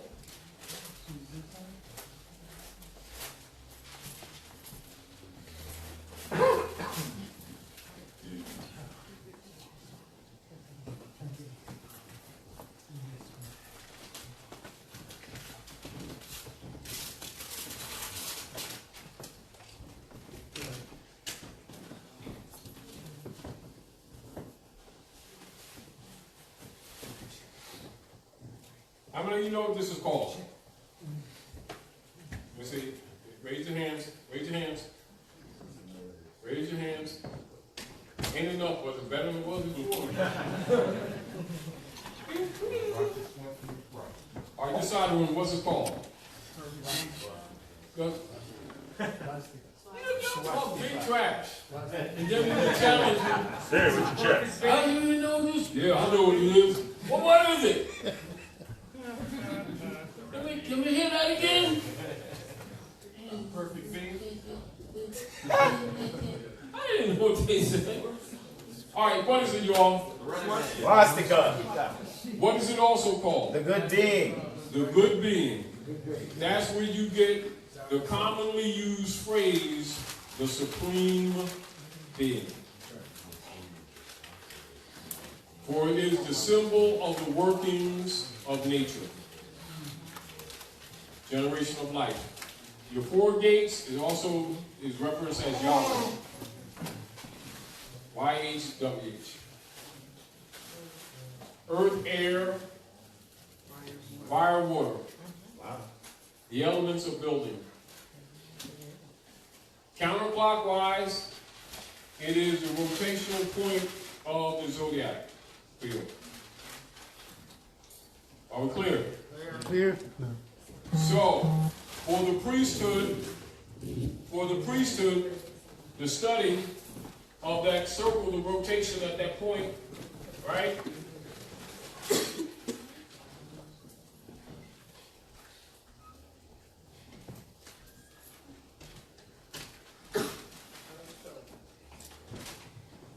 Y'all got that?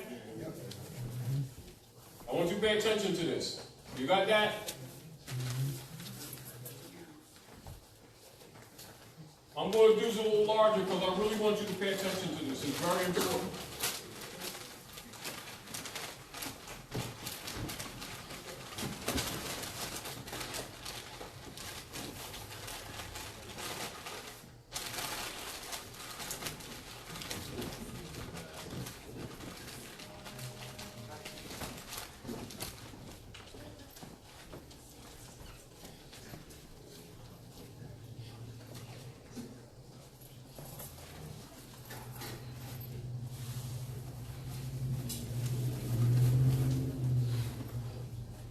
This is purpose for you because we want to empower you.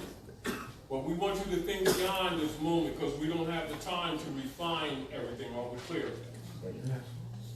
So, swastika means the good being.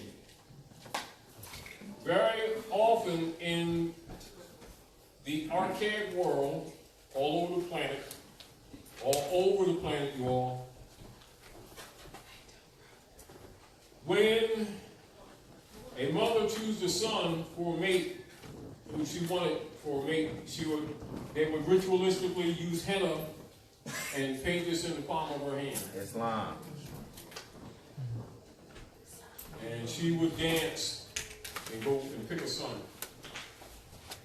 And usually they would dance in circles. And when she chose a mate, she would raise her leg and go like that, and that's who the mate is. Then, before they were chosen, it would also be known to charge them everyone. It's already known by the griots. Islam. Are we clear? Clear. Because that's part of the culture. Are we clear? Clear. So harmonies would already be predetermined, that part of it. Yes. And usually they do a ritual for 3 days. They go through the ritual for 3 days. And then the sons would dress up all beautiful and stuff, whatever, to try to impress them. You know, like birds do? Like a plummet. Mm-hmm. That's right. Yeah. This is aside from the issue of the mothers and the fathers that you have to go through. All right? Yeah. Now, that's called the good being, and the priesthood hides the fact that it's cosmology and that they study the science.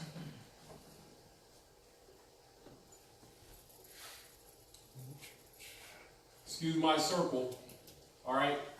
Kind of. Oh boy. This guy can't draw, man. But anyway. And you're dealing with the aggregate, or what you call the lower chambers of the earth. Right?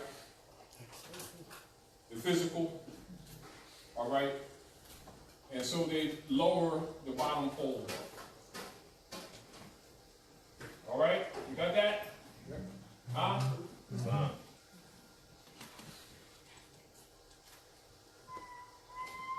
And this is the German tribes studying the culture. Are we clear? Are we clear? Clear.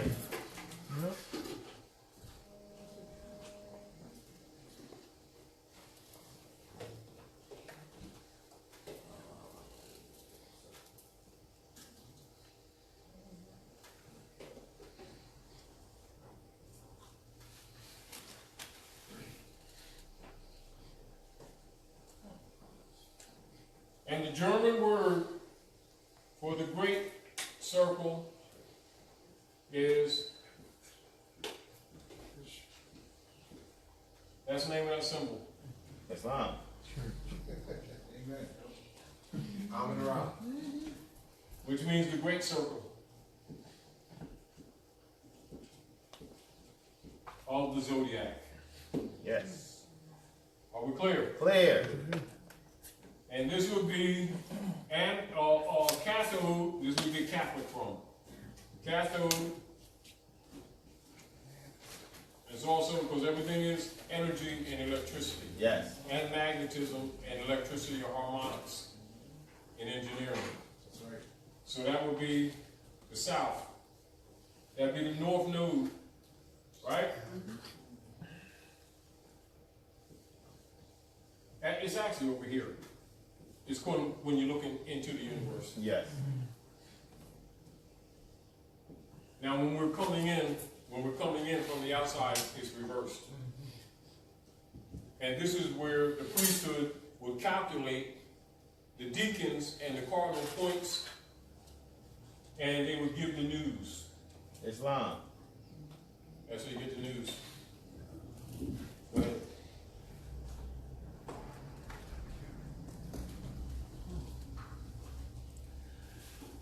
And so the priesthood would always be the reporters, all right?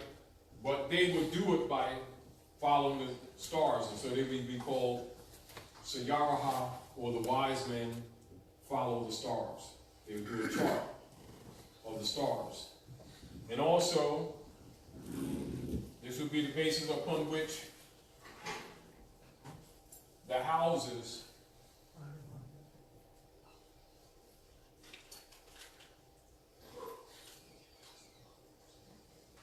of the constellations are charted. I'll get with you. So when you deal with these are called cardinal points.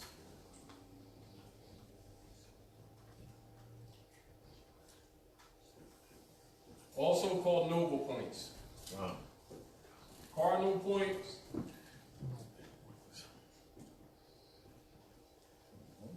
Right? And this is where you get cardinal in the church. All of your angels, these are divided into 3 of 3. So each one of these are 10 degrees in here too. Islam. Are we clear? Clear. This is 45 degrees, which is 9, and this is 90 degrees out here.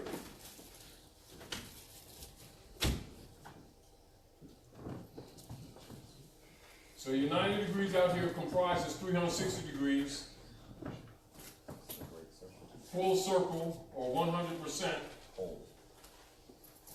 or alpha and omega.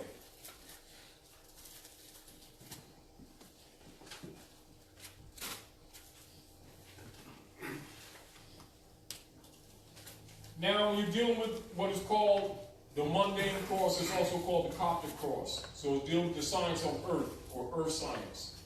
So in geometry and in engineering,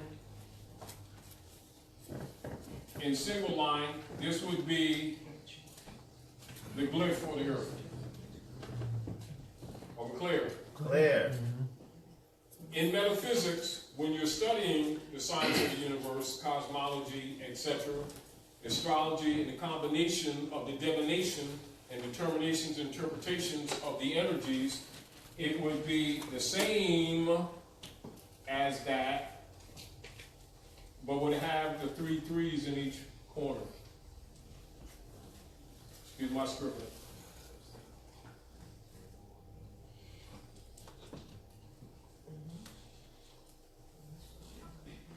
In that form, it would be called the master seal.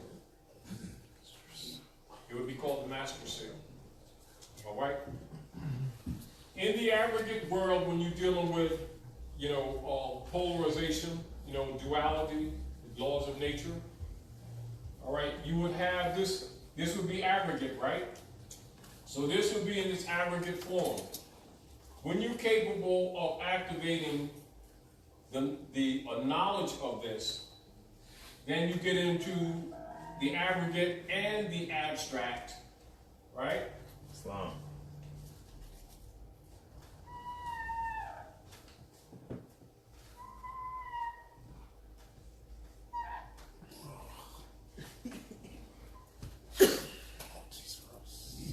And then your poles will become abstracts.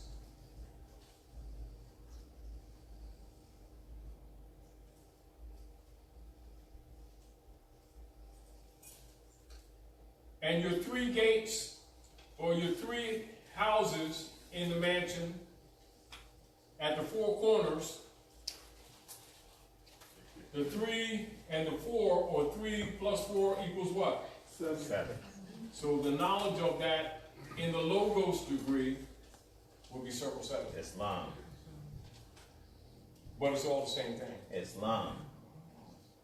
But there's different degrees. Islam. Now, the issue is for you to understand what you're looking at and for you to become competent in operations of this. This is what Hassan is dealing with the workshop tomorrow. Those of you who come to the workshop, he'll be refining a lot of the culture. And understand this is earth culture. This is the culture of the planet.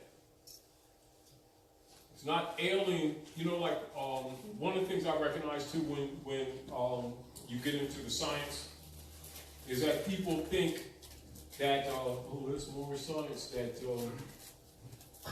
that the rabbis don't deal with this and that the imams don't deal with this. They all deal with this in secret. Yes.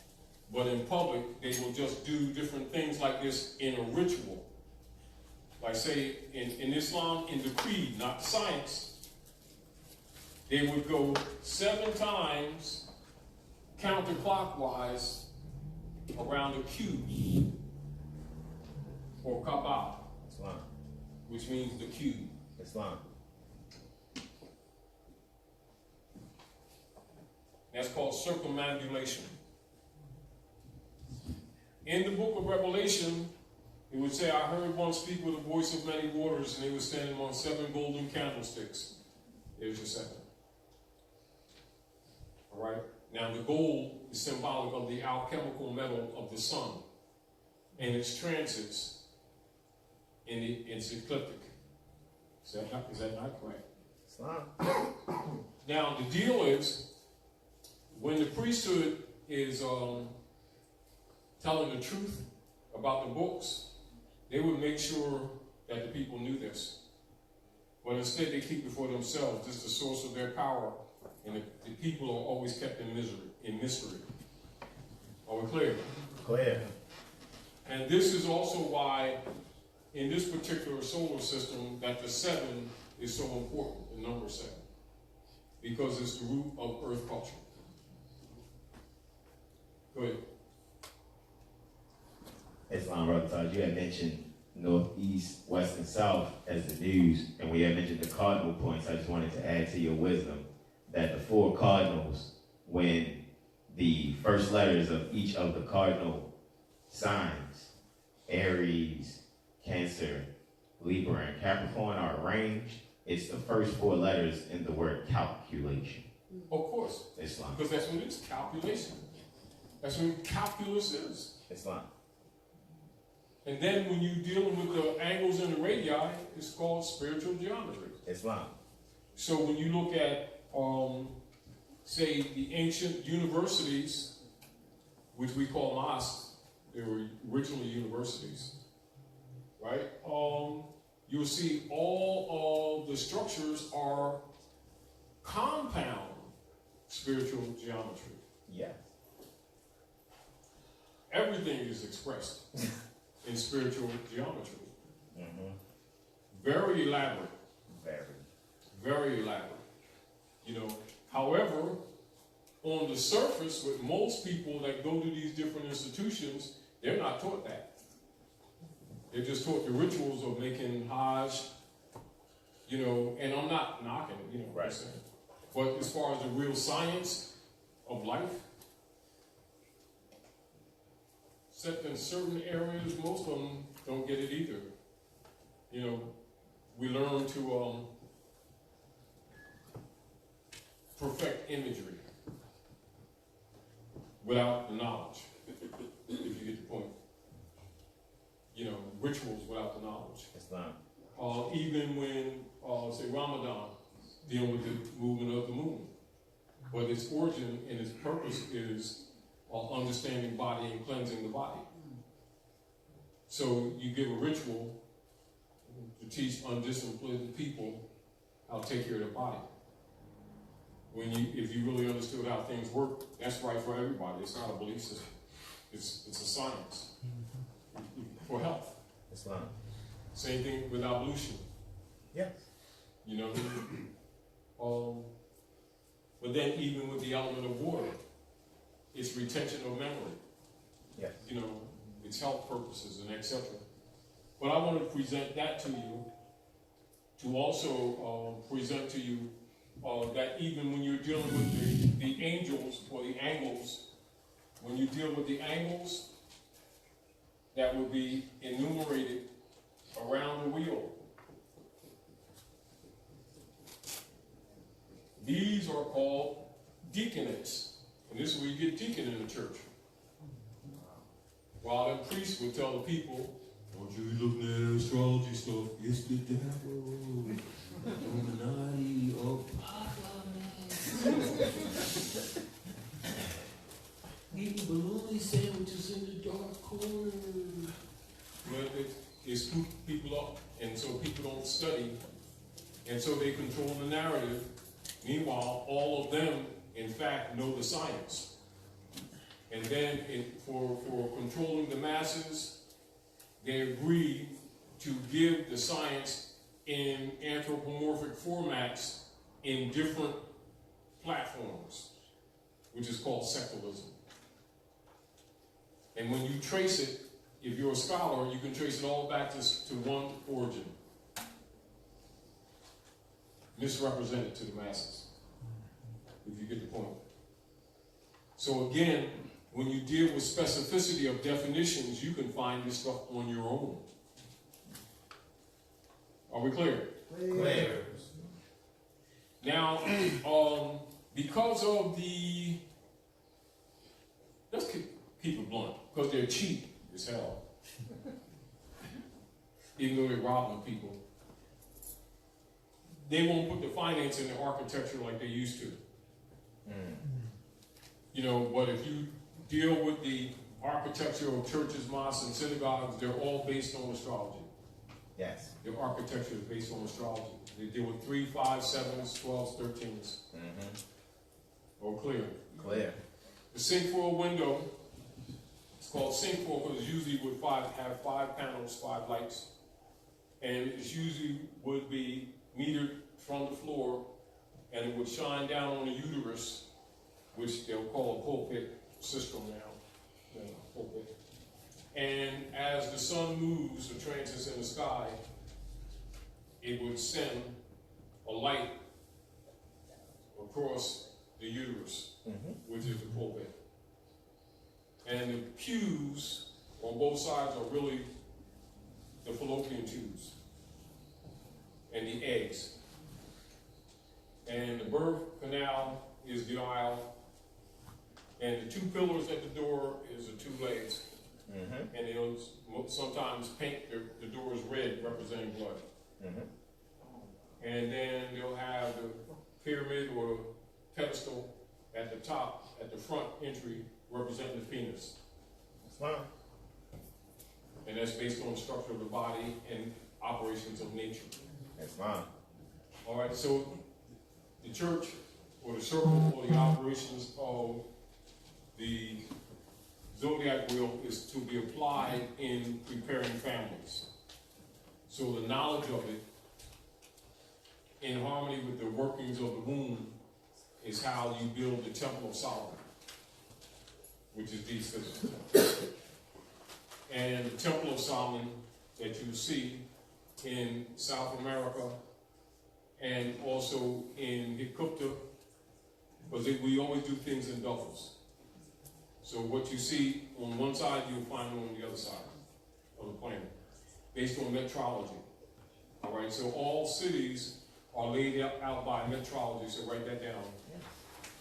Charting the stars.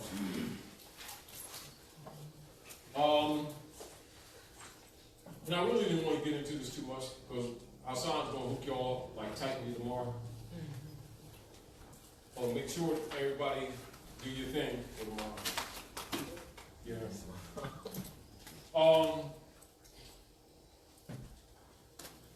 And again, you know, like the other thing that we were talking about earlier, when people are talking about more science, you'll find that a lot of people that come into the Moors Divine and National Movement are not really taught the science. They are taught to confess that statement. Upon a test, most of them don't have science whatsoever.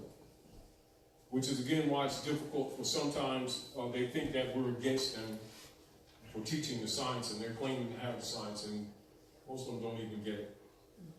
You know, the adults keep it to themselves for selfish cause, selfish reason. They don't really want the people to develop. Because most of the people, if they really understood Moorish culture, is predicated on merit. And most of the people in this particular corrupted culture are in positions based on politics and payoffs, not on qualifications.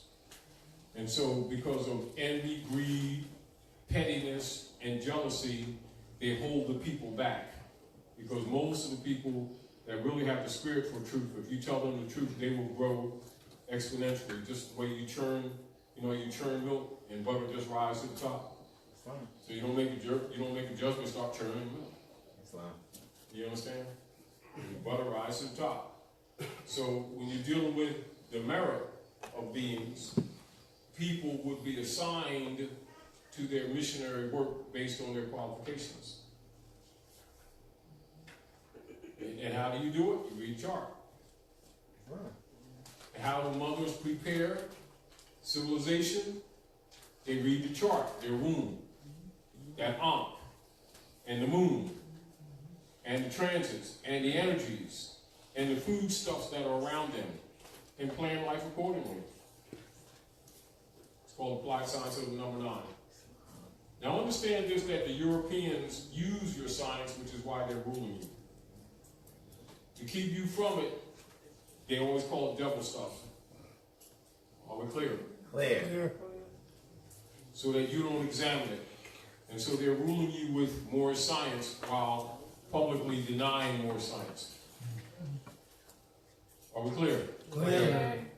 On a political level, this is why you see all of the so-called founding fathers had Korans. But I guarantee you they didn't use them the way the believers do.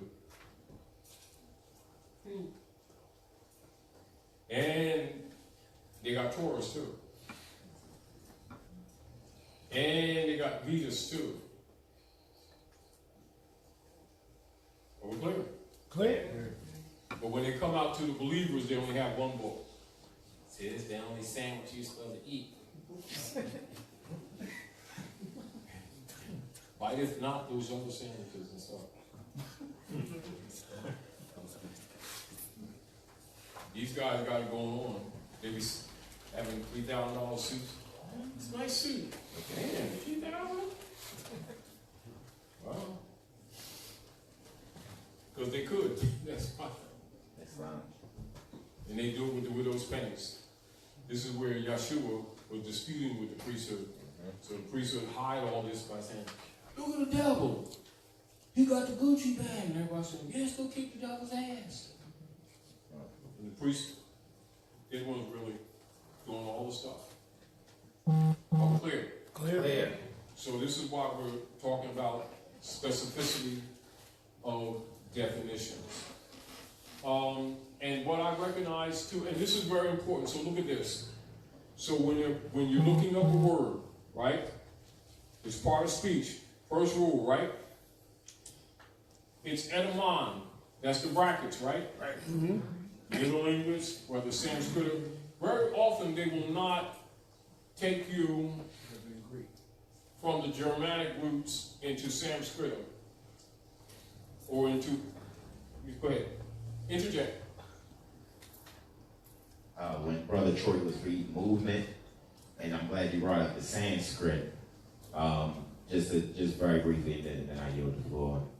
Movement. It says movement comes from the Proto-Indo-European root meua, and meua is by the Sanskrit kamamuta, which denotes, and I quote, moved by love, end quote. So the first rule of the 5 principles and the cure is what? Love. There you go. And so it is symbolized by what? By Venus, isn't it? Islam.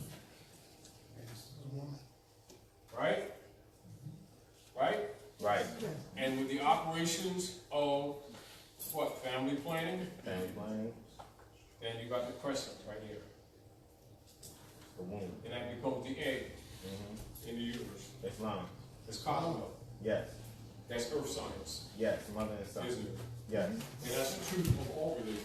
Islam. It has nothing to do with what you say Christianity, Islam, Judaism, Zoroaster, doesn't matter. Correct. It's all just the workings of nature. Yep. Now, so what is the priest's job? To make them think this only applies to Islam. Right? That way he can divide the people against themselves and use them against each other, have them war with each other, and he comes, takes the spoils, and then say the devil did it. And that's how it's actually been working. Actually, that's what's been going on. Islam. You know, and people never suspect the priesthood. And so, again, that's why I shared this with you. Islam. Yeah. So you do what you can to fix them all, right? Islam. Islam. All right. Now, another word that I wanted you to look at is, after you looked up wardship tenures, I wanted you to look up minor and minority in Black's Law Dictionary. Give us the part. You can also look it up in your standard dictionary too, because I want you to give us the part of speech. And I want you to give us the headline. Go, Brother Troy. Give him the mic.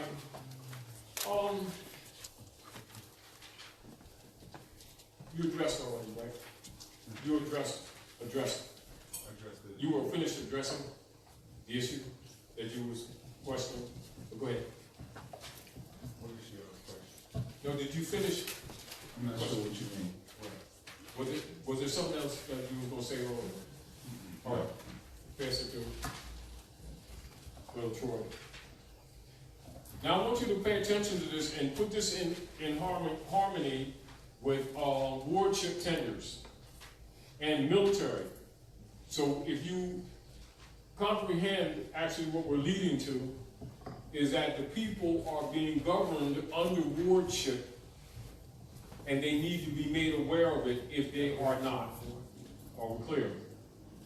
So that we can start addressing what's actually happening as opposed to what people assume connotatively has been happening. Are we clear? Clear. Go ahead, brother. Go ahead, brother. Minor, an infant or person who is under the age of legal competence. One under 21, term derived from the civil law, which described a person under a certain age as less than so many years. And then minor in some case law. Also less or less consideration. Less Lower consideration. Lower person of inferior condition than the case law. Now, read that last part again. Also less. This is minor. All right, yes. Black's Law, 4th edition. Also less of less consideration. Lower. A person of inferior condition. So our people think it means numerical count of Afrocentricity, and it actually is a caste system.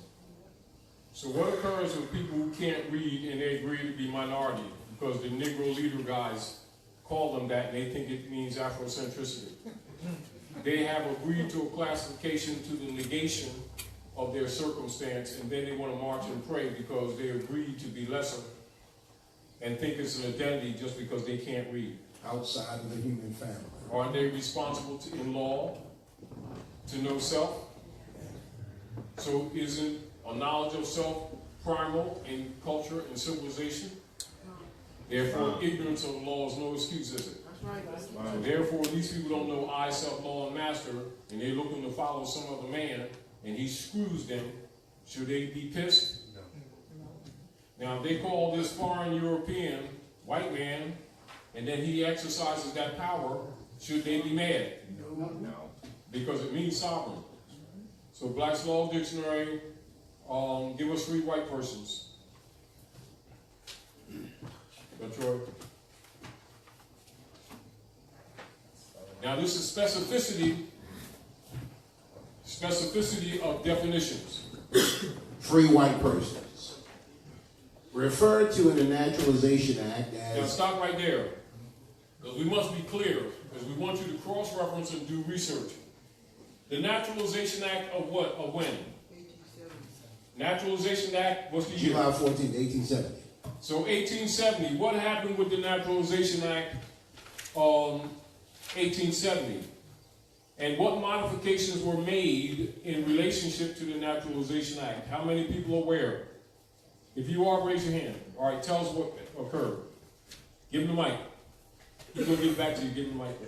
The addition of the European as the free white person in today's society. We're talking about the date in relationship to the natural. You're on path, but that's not really what the question is. Was someone who modified the Naturalization Act? Who was it? Ulysses Ulysses S. Grant. Ulysses. Modified it from what? The Naturalization Act of what? 1790. Modified 1870. Now, with that modification, and then the actions with Horace Greeley and the Whittemore Party, this is when, as you express now come to where you are now. So what occurred, and the motive of them modifying the Naturalization Act had much to do with the Europeans taking on the custom and the noble title of white person. They did not apply to him. But go ahead. So Horace Greeley and the Whittemore Party, Go ahead. The Whittemore Party, where the Europeans had classed themselves under the legal status of white, adding to the addition of the other nations. What political platform was set up?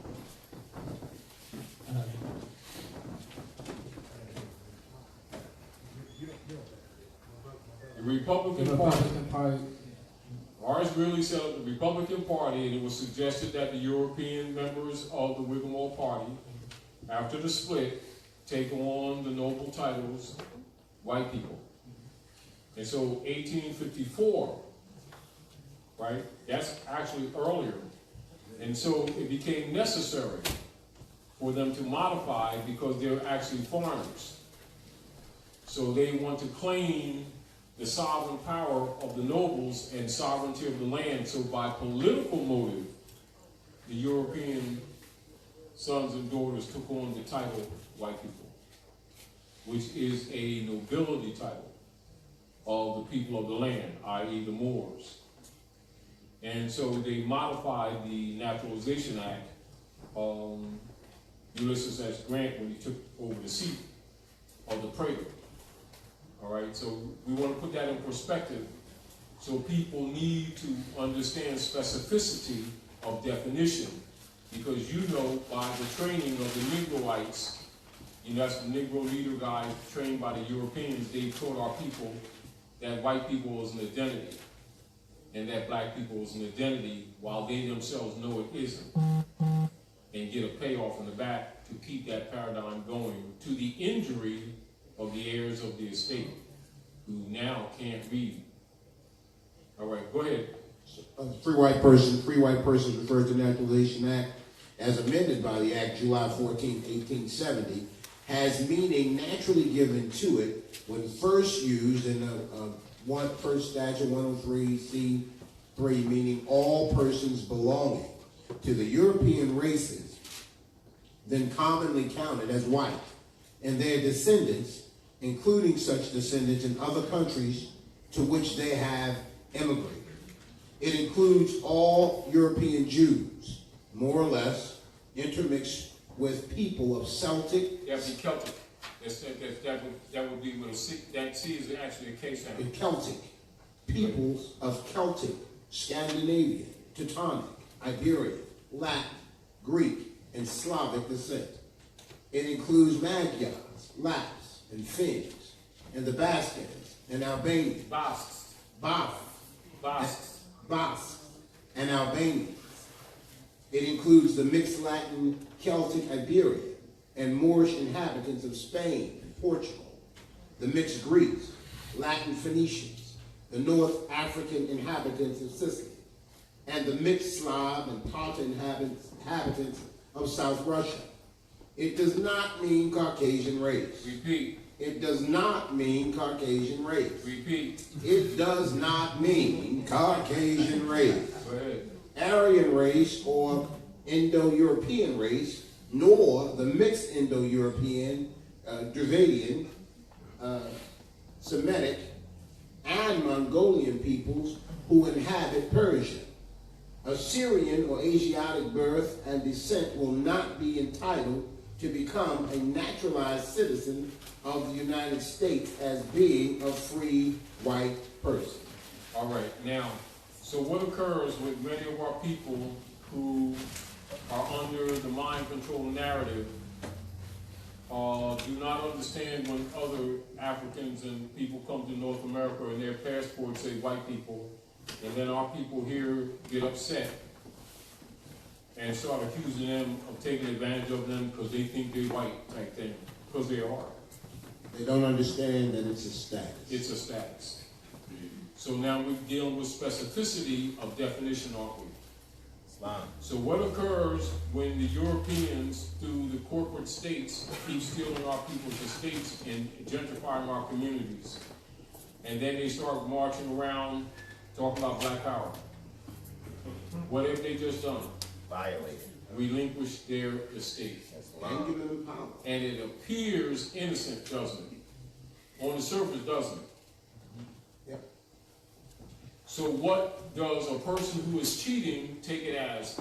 They take what you say as what it is.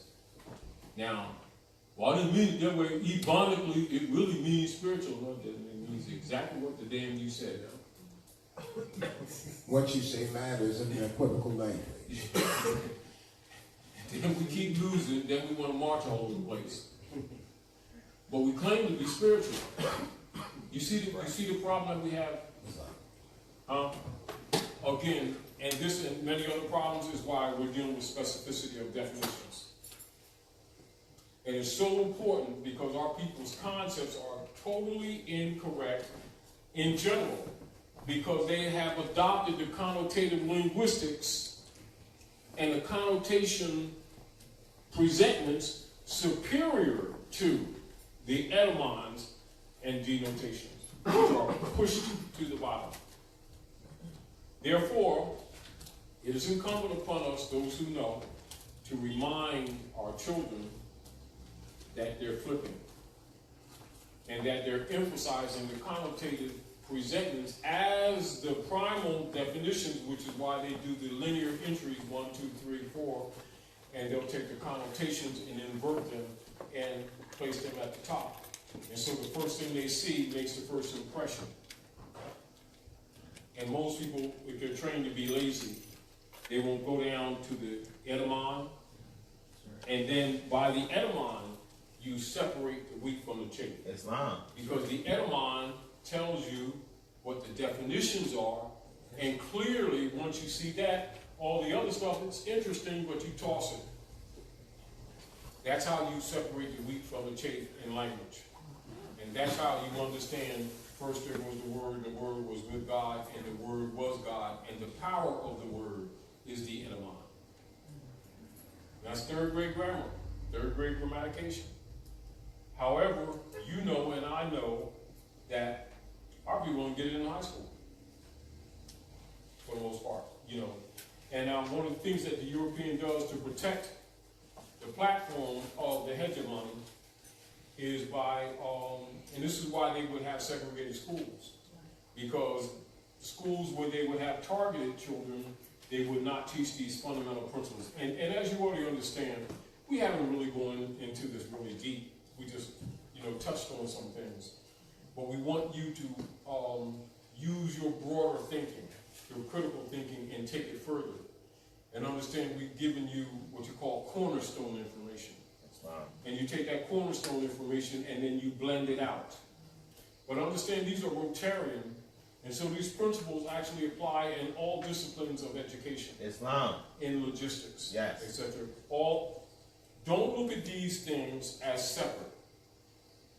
These things apply in all areas of knowledge and science. Are we clear? Clear. And they'll tell you essentially that astrology is at the base of all your world sciences.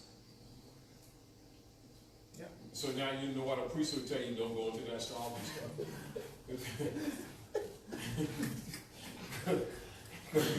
Why? Because that's the foundation. Give him the foundation, then he's out of a job. Absolutely. So he won't be job no more, he'll be Job, all take all the shit. But he'll be taking all your stuff. In the name of not in the Lord's, or in the name of the Lords of London. But you know what I mean? And so they've been getting over on that. So is there any other questions that we might have of use to you in relationship to specificity of definitions and why we have this as a subject matter? And yet you see it's tied to all the other things that we do. We want to show you that it's relative. Everything is relative. But again, we really need you to honestly take seriously when we keep telling you that for the most part our people can't read. They don't need to necessarily be able to read, and I'm not knocking that. They need to know how to read. Are we clear? Clear. If you pay attention to the parts of speech, the brackets, the etymology, stop forgetting the rule. In other words, like, see air conditioners there? Islam. I do some electric downstairs. And one of the things I recognized that one was wired different from that one. So I put a tester on it, you know, and they had, I noticed that they had the ground line hooked up as if that was like a 220. Well, yet they're matched air conditioners, and they're 115s. You understand what I'm saying? What I noticed when I was in the box fixing some things, including when I was fixing some of these outlets, right? So I fixed it, but at the same time, the same way that you would pay attention to the energy output, yes, in electricity is the same way you pay attention to the morphology of words and the energy output. Islam. Because the point that we're making to you is simply this, and this is one of the demonstrations we wanted to do earlier, but I didn't get a chance to go out and do what I pleased to do earlier. What I was going to do was take some canisters, some plastic canisters, and I was going to print out definitions and put them in the canister, but not list the word in the definition, but put the word beneath it. And then have people read the definitions and then say what the word is. And that would show you that our concepts are incorrect. Because most people would not recognize the word. But yet they use these words and assume them to have meanings that don't apply to what the definitions are. And so therefore it is easy for Europeans to come in our communities and tell people dead pledges, and these people think it means they own something. Dead pledge, that's a definition, right? The word goes to it as mortgage. Right? So contract is dead and their body is the pledge. And they happily sign it. And on the end they lose. That ain't the devil's fault, is it? They can't read. Right? All right. Now, again, when we tell people, when we give them the House Joint Resolution 192 as a research prerequisite, right? And they look at that and they look at the points of reference in House Joint Resolution 192, and they'll notice that in 1913, Woodrow Wilson converted all allodial titles into mortgages and deeds. It's clear in the congressional records how many people took that serious and how many people, in the name of helping their people in these organizations, point that out to the people. Except where we draw later. They're living off off your virtues. Of course, that Constitution, go back to that state of mind of your mothers, ancient mothers and fathers. 1913, he set up the old Canaanite temple. What occurred when you started looking at the microfilm, etc.? So if Woodrow Wilson converted all allodial titles to mortgages and deeds, you know that that was a political act with not necessarily good intentions for some people. Are we clear? Clear. But if you don't pay attention to details, it's just a piece of information and you act like you just read it and you move on.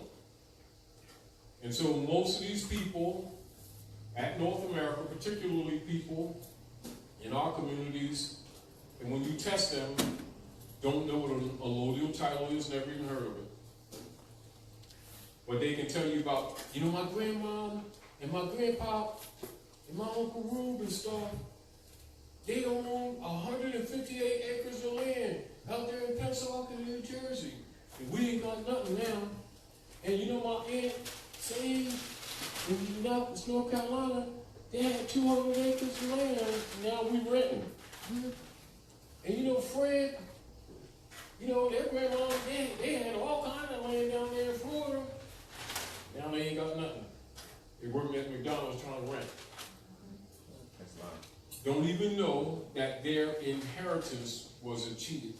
They don't even look at that lost land as their inheritance. It doesn't even dawn on them that they've been cheated out of an inheritance.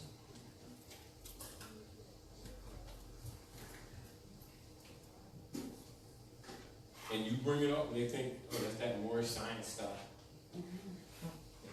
they do. They really do. And so again, this can, as you can see, this can go in many directions because it covers everything. It really, really actually does. It does. But we would like, really what I seek to do and see is that we be effectively countering European colonial operations at North America, and it shows a manifest. A real manifest, But I know we're doing it in certain areas, but that's what I seek to do, And I trust that when you come here to the House of Reawakening Minds, that you seek to do just that. When you go to the Moorish Science Temple of America, as an institution, it was put in place to do just that.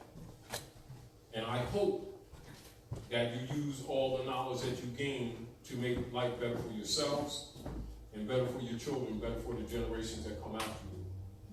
So again, as a tool, as a useful tool, specificity of definition is paying attention to the denotation distinguished from connotation.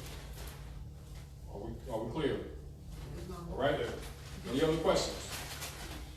Thank you for coming out to the House of Reawakening Minds. Thank you, Dr. Nailah, hiding in the winds. Thank you, Abundance Child, for bringing us breeze and stuff. She always hooks us up. What we want to do, how many of you, Hassan, can you come up? You want me, please? Thank you, Abundance. You're welcome. I hope it's abundantly good as usual. As usual. Hey, I can see where they're biting them sandwiches. You always kind of upset me. They don't do that. I'll be right into it, right? They be up there like. They don't even wipe their mouth. It's so good.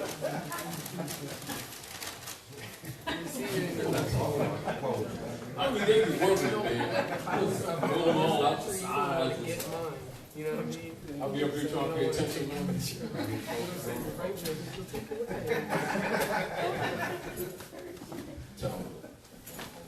Yeah, go ahead.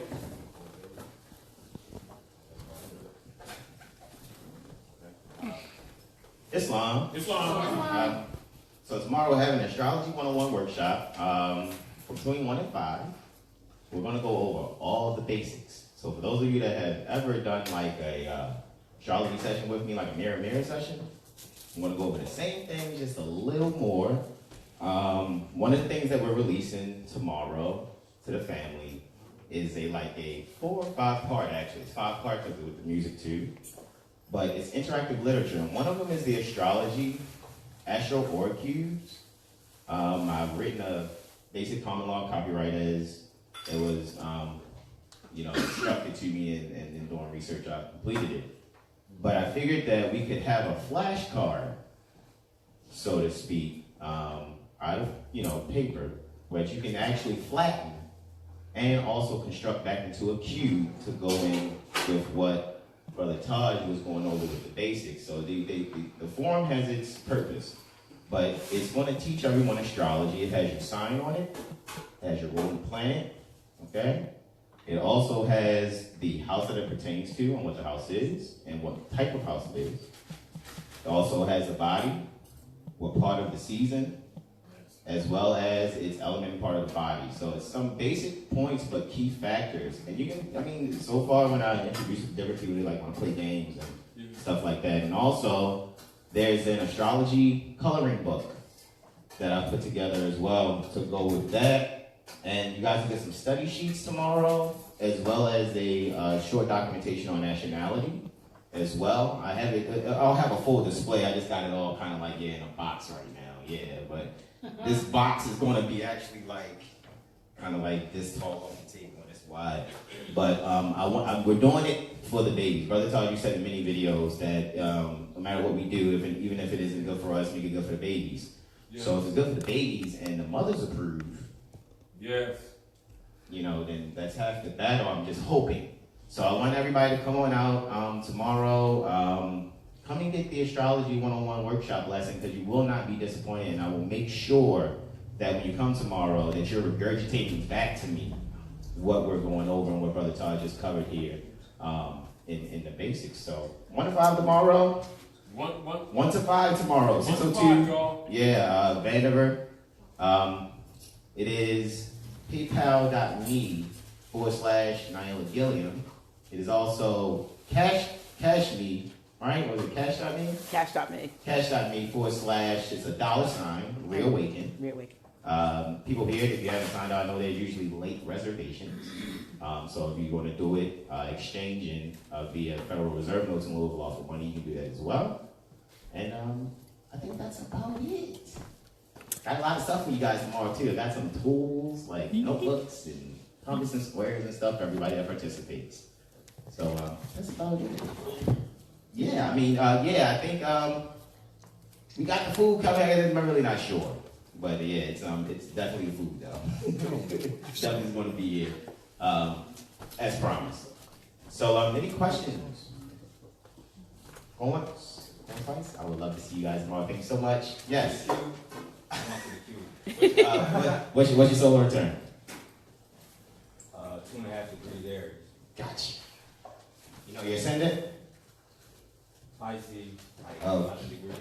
And you know your moon?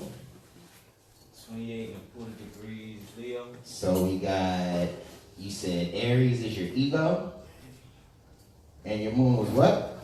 Leo. Alrighty. And your ascendant was what? Pisces. Alrighty, 2 fires in the water, correct? Alrighty, and we're looking at cardinal, fixed, mutable. Right there. Trying to put himself out. Make it Steve. So we're trying to put yourself out now. That's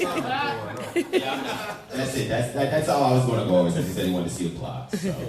But with that, I yield the floor. Mother Nailah, I'll give you the mic for the last word. I don't have anything to say. You don't have That anything is to say? true. Yeah, excuse me. For those of you, because this first issue is going to be collector's items too. Yes. To your left on the stand there, I think we only got about 10 of them left. Dr. Nailah's book, A few more. Musing Undercover. This is a poetess. Technicalities and skills. Undercover. But let me tell you honestly, seriously, it's very good reading. As a matter of fact, I'm gonna put her on the spot because she's gonna go up there and read one of our favorite ones from the book. I'm not going on camera. Yes, you are. Well, you can do it right where you are. not in my camera. Come on, do what you think. Do your thing. Oh, it's still on. We're still recording.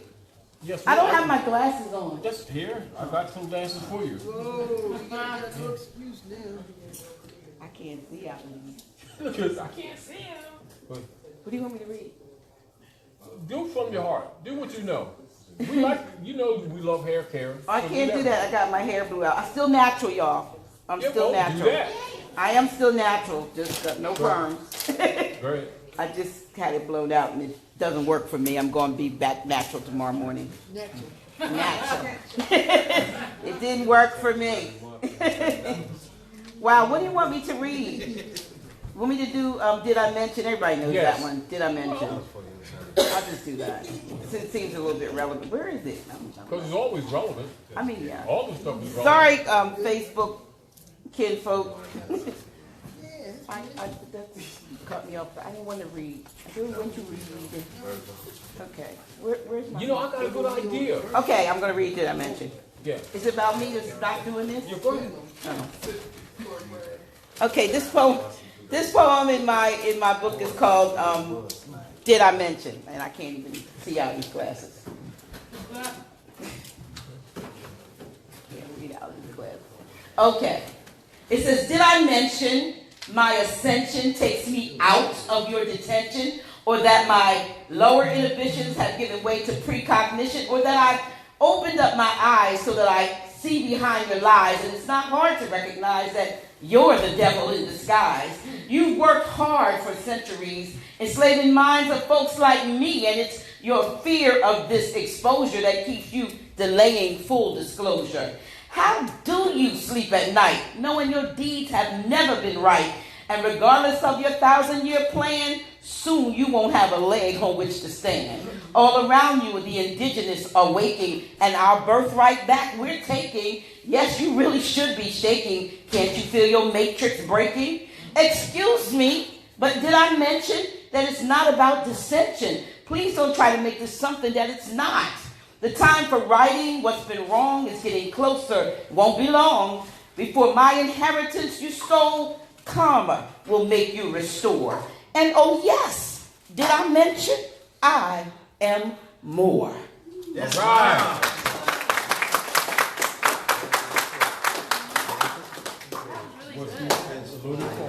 The significance of the matrix being broken.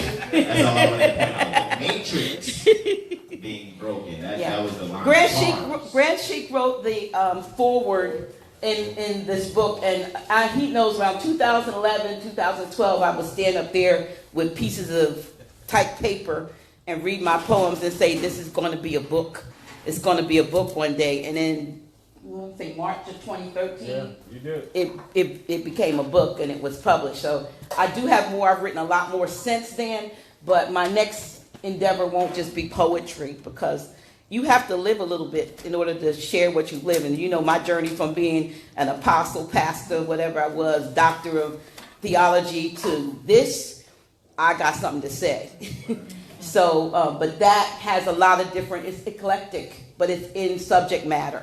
So you would, there's something there for everyone. Those who are in love, those who are falling out of love, those who are waking up, those who are still, got 1 foot or 2 feet over in the church. It's a little bit of everything in there. So it's called Poetry is the Musings of an Undercover Writer. And you can get it for 10 notes here, but if I have to mail it to you, it's 15. These are the favors. These are the last one. These will be Thank you so much. Yes. Be glad. All right. Looking forward to seeing folks tomorrow. Yeah. Those who are coming, I'm excited. Yeah.